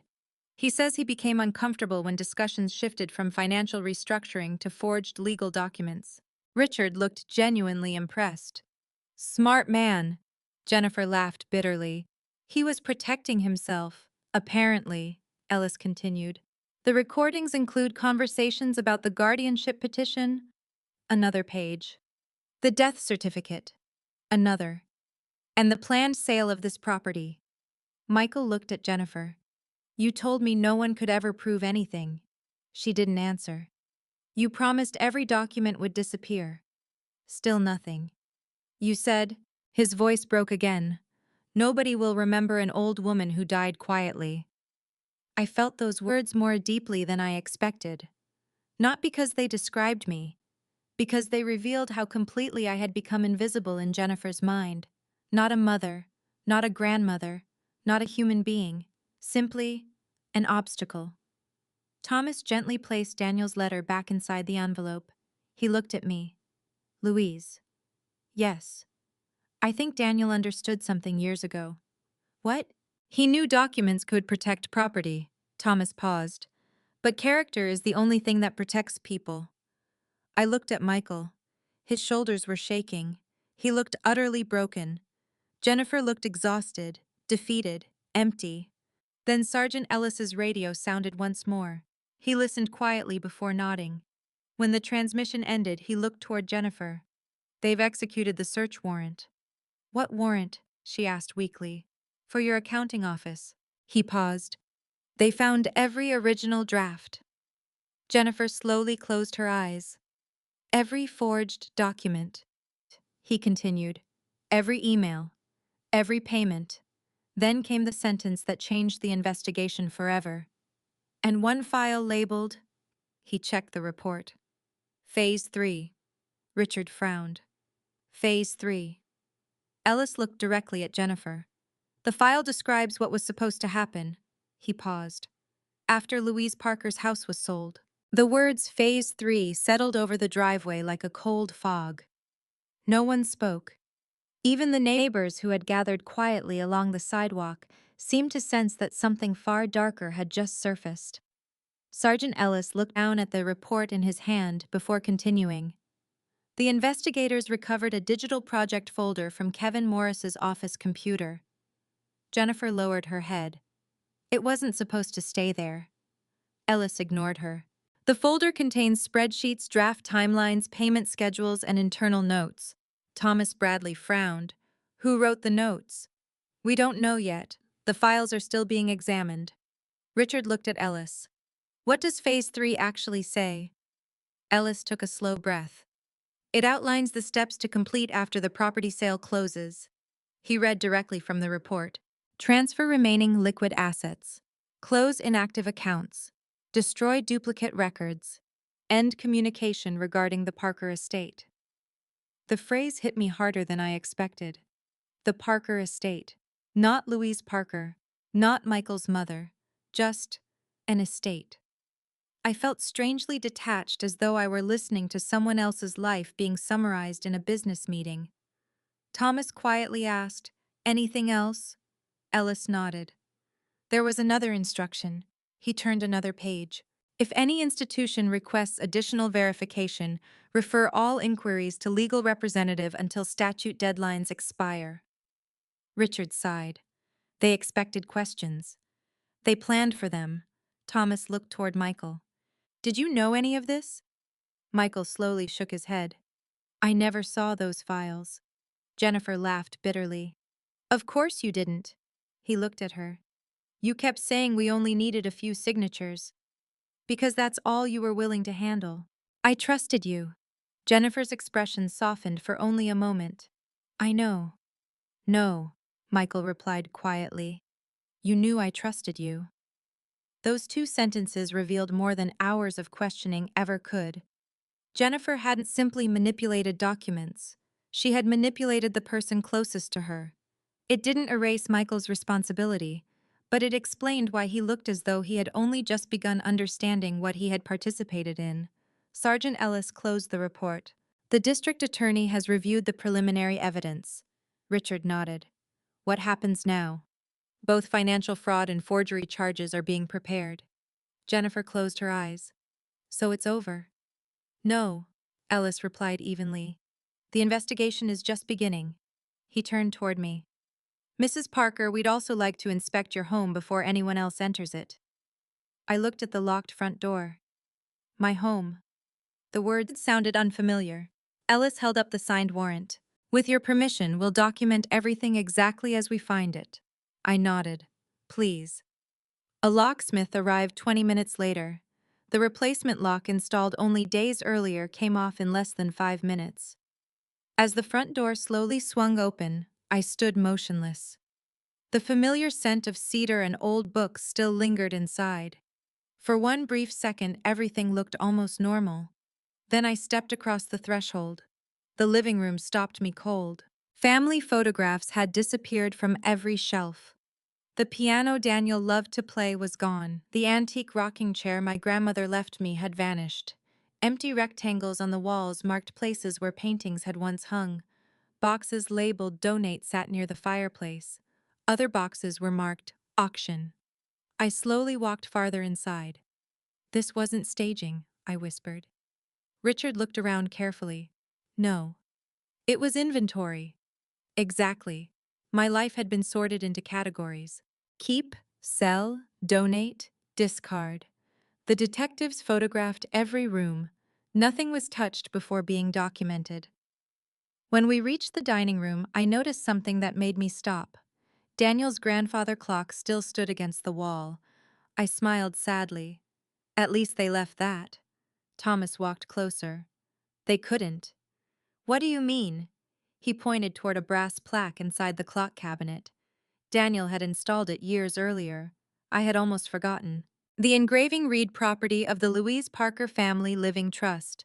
Not to be transferred separately." Jennifer had tried to sell everything. She simply hadn't known which pieces were legally protected. The realization brought me no joy, only sadness. She hadn't seen memories, only assets. We climbed the staircase. Every step echoed through the quiet house. When we reached my office, I immediately noticed the safe. It still stood behind the bookshelf, untouched, or so it appeared. I removed the brass key from my purse. For a moment, my hands refused to move. Thomas stood beside me. "Take your time." I inserted the key. The lock turned smoothly. The heavy door swung open.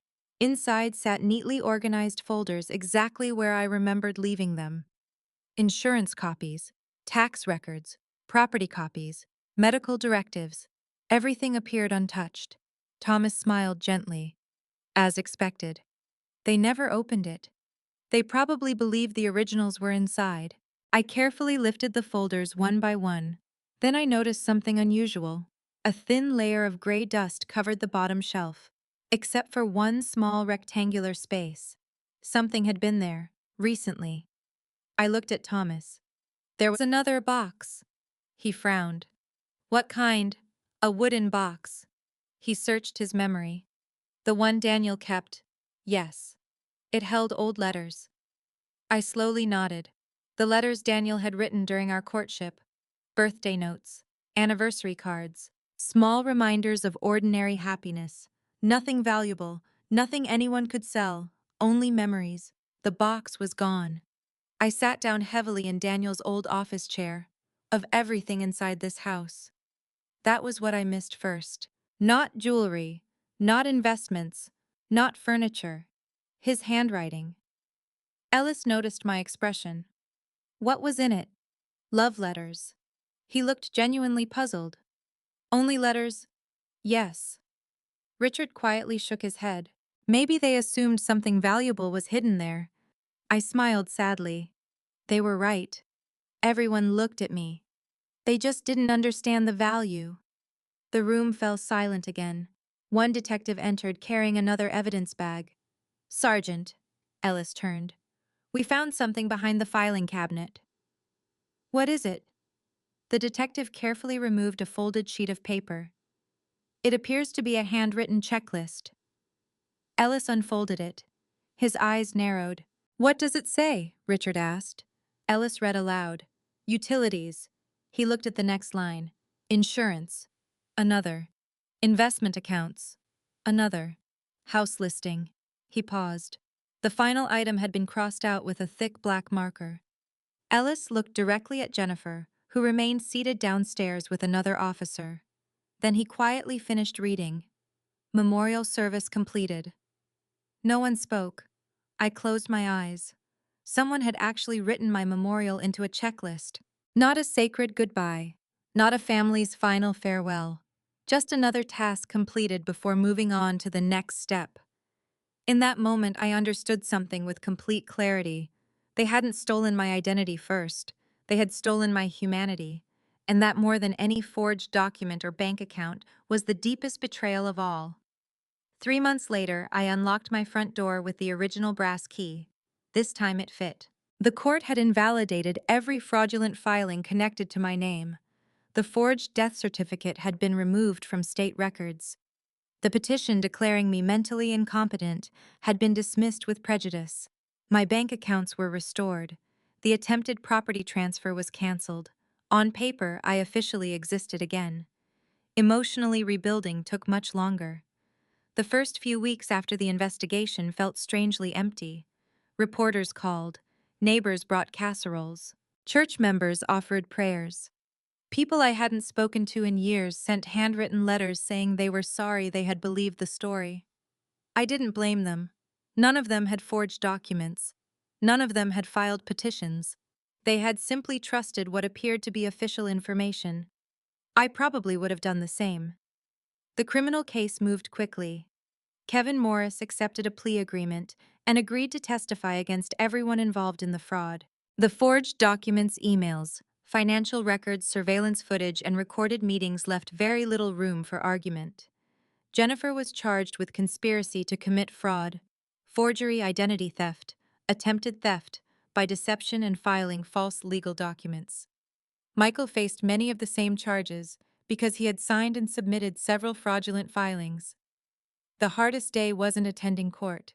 It was watching my son enter the courtroom wearing a suit that looked 2 sizes too large. He no longer resembled the confident businessman I had seen standing at my memorial service. He looked like a frightened little boy who had finally realized actions don't disappear simply because we regret them. The prosecutor presented the evidence carefully. Every forged signature, every false affidavit, every bank request, every email, even the checklist found inside my house. The jury didn't need long. Jennifer was found guilty on every major count.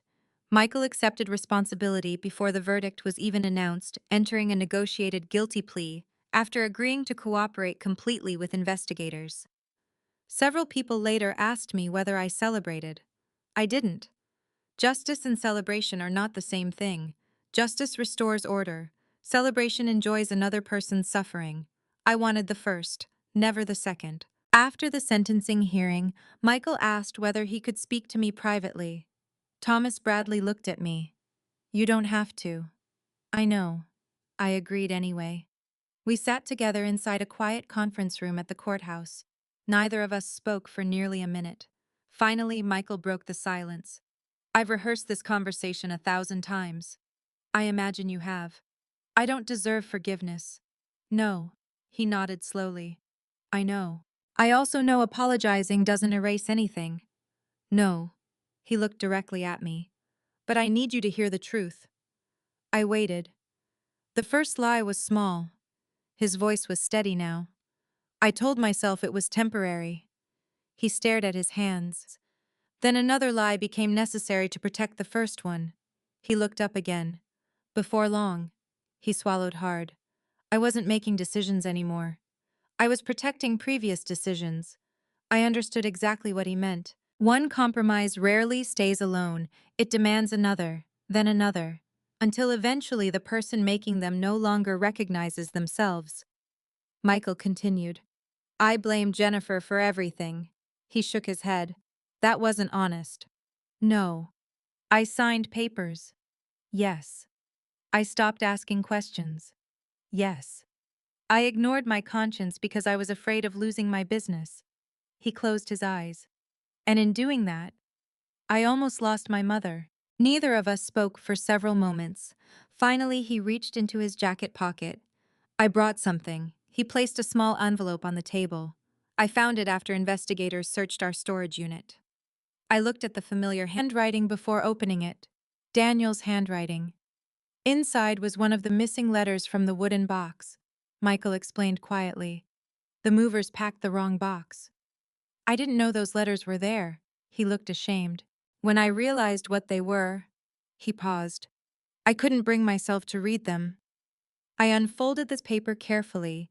It was dated April 18th, 1981. My dear Louise, if we ever have children, I hope they inherit your kindness more than my stubbornness. Money comes and goes. Homes can be rebuilt. But character is built one ordinary decision at a time. Take care of each other. Always. I smiled through my tears. Daniel still had a way of speaking exactly when I needed him. I folded the letter carefully. Thank you for bringing this back. It's the least I could do. No. I looked gently at my son. It isn't. He seemed surprised. Returning something stolen is expected. I paused. Becoming someone trustworthy again. I let the sentence hang between us. That takes the rest of your life. He nodded slowly. I know. Before the correctional officers escorted him away, he asked one final question. Will you ever visit me? I answered honestly. One day. Not because he had earned forgiveness, not because time automatically heals betrayal, but because I refused to let hatred become the final inheritance my husband left behind.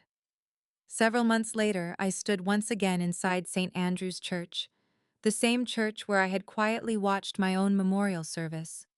This time there was no casket, no portrait, no whispered lies, only a community gathering to celebrate volunteers. Pastor Reynolds smiled warmly as I entered. I'm glad you're here, Louise. So am I. After the program ended, I walked outside carrying another bouquet of white lilies. Not because they reminded me of death, because they reminded me of survival. I carried them across the street to the little garden where I had hidden on the day everyone believed I was gone. I placed the flowers beside the old maple tree. The bench was still there. I sat quietly for several minutes, listening to children laugh in the nearby park.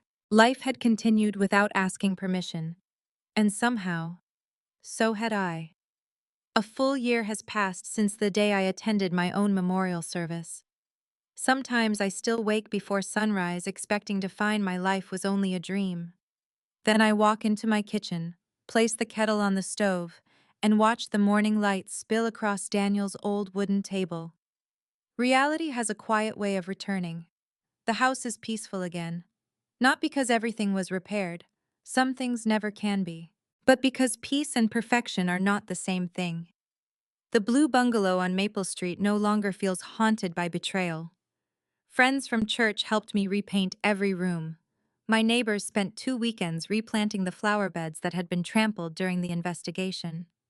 Even the porch swing, which had begun to creak after months of neglect, was repaired by Mr. Harrison from across the street. "No charge," he insisted. "You've paid enough." Acts of kindness arrived from unexpected places. A teenager who had watched the police investigation offered to mow my lawn all summer. Former students from the elementary school library began visiting every month with homemade cookies and handwritten notes. One woman now in her 40s hugged me and said, "You taught me that books help people survive difficult chapters." I smiled. I suppose now I've tested that theory. Life slowly found its rhythm again. Every Tuesday morning, I volunteered at the public library. Every Thursday afternoon, I read stories to children at the community center. Every Sunday, I returned to St. Andrew's Church. The first time I walked through those church doors after everything happened, the congregation stood before I even reached my seat. No one applauded. No one made speeches. They simply stood. It wasn't about me. It was about gratitude.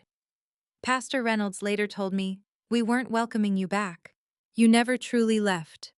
I carried those words home. Michael wrote to me once every month.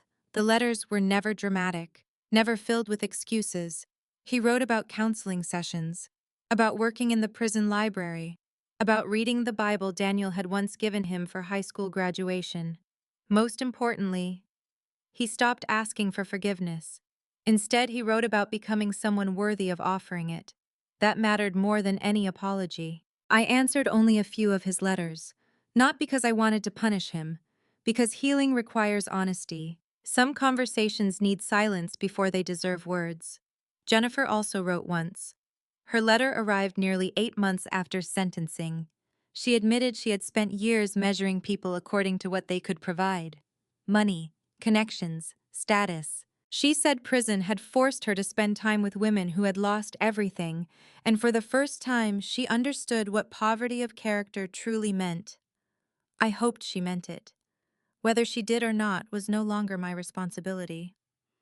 One autumn afternoon, almost exactly 1 year after my memorial service, I received a call from the funeral director. "I have something that belongs to you." Curious, I drove to the funeral home. He greeted me warmly before disappearing into a storage room. A minute later, he returned carrying a cardboard box. I couldn't throw these away. Inside were dozens of sympathy cards people had written after believing I had died. I spent the next several hours reading every one. Some were from lifelong friends. Others came from people I barely remembered. One card simply said, "Mrs. Parker, you believed in me when nobody else did." It wasn't signed. Perhaps it came from a former student. Perhaps I would never know. But every message reminded me of something I had almost forgotten during the investigation. Jennifer and Michael had measured my worth by my assets. The people writing those cards remembered something entirely different: kindness, patience, encouragement. Those things never appeared on a bank statement. Yet they became the richest inheritance anyone could leave behind. Before leaving the funeral home, I asked whether I could see the chapel. The director nodded. The room was empty, quiet. Sunlight streamed through stained glass windows, exactly as it had on the day everyone believed I was gone. I walked to the front of the room. For a long moment, I simply stood there. Then I smiled. "I think I'll postpone this event for a while." The funeral director laughed softly. "I think that's an excellent idea." On my way home, I stopped at the florist.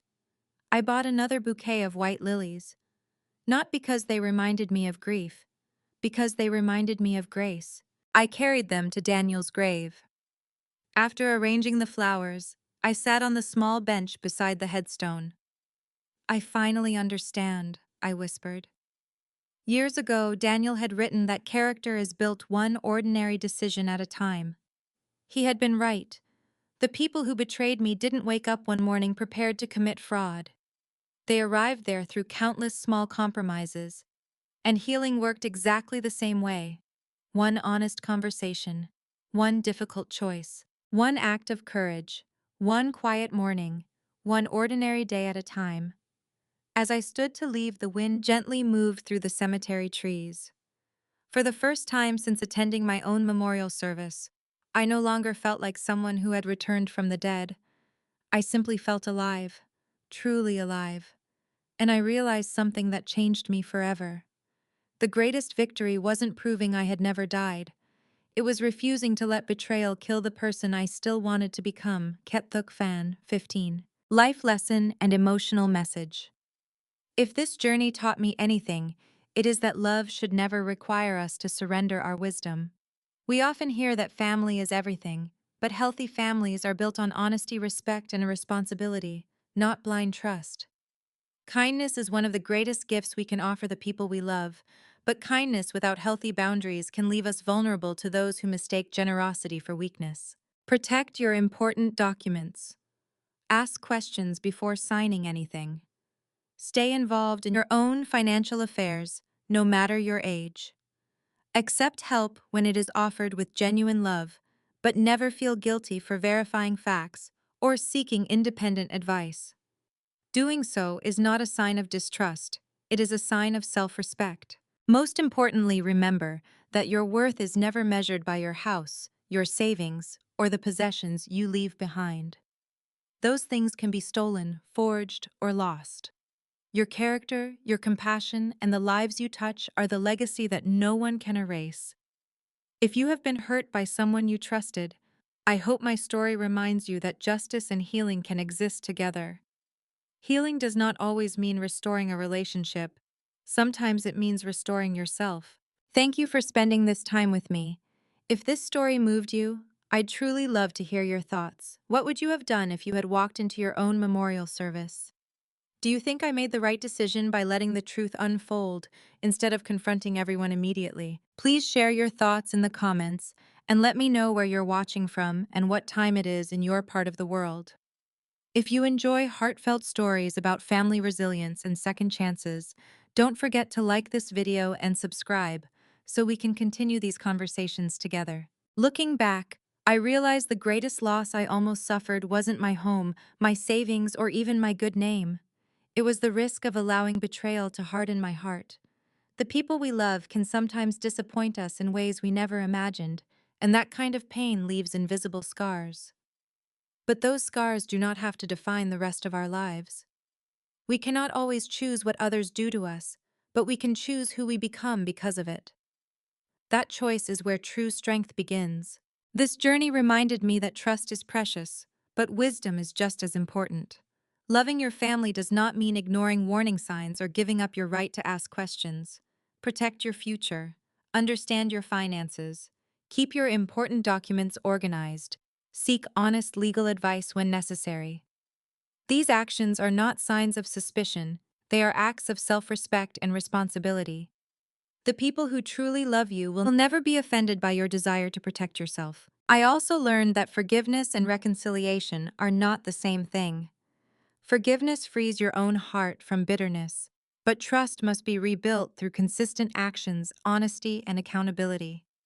Sometimes healing means restoring a relationship, and sometimes it means accepting that peace comes from setting healthy boundaries. Both choices require courage. Most of all, remember that your true legacy will never be measured by the size of your house, the balance in your bank account, or the possessions you leave behind. It will be measured by the kindness you shared, the integrity you lived with, and the lives you touched along the way. Money can be stolen, documents can be forged, reputations can be attacked, but a life lived with compassion, dignity, and faith leaves a mark that no one can erase. If this story spoke to your heart, I'd truly love to hear your thoughts. What lesson stayed with you the most, and what would you have done if you had walked into your own memorial service? Please share your thoughts in the comments and don't forget to tell me where you're watching from.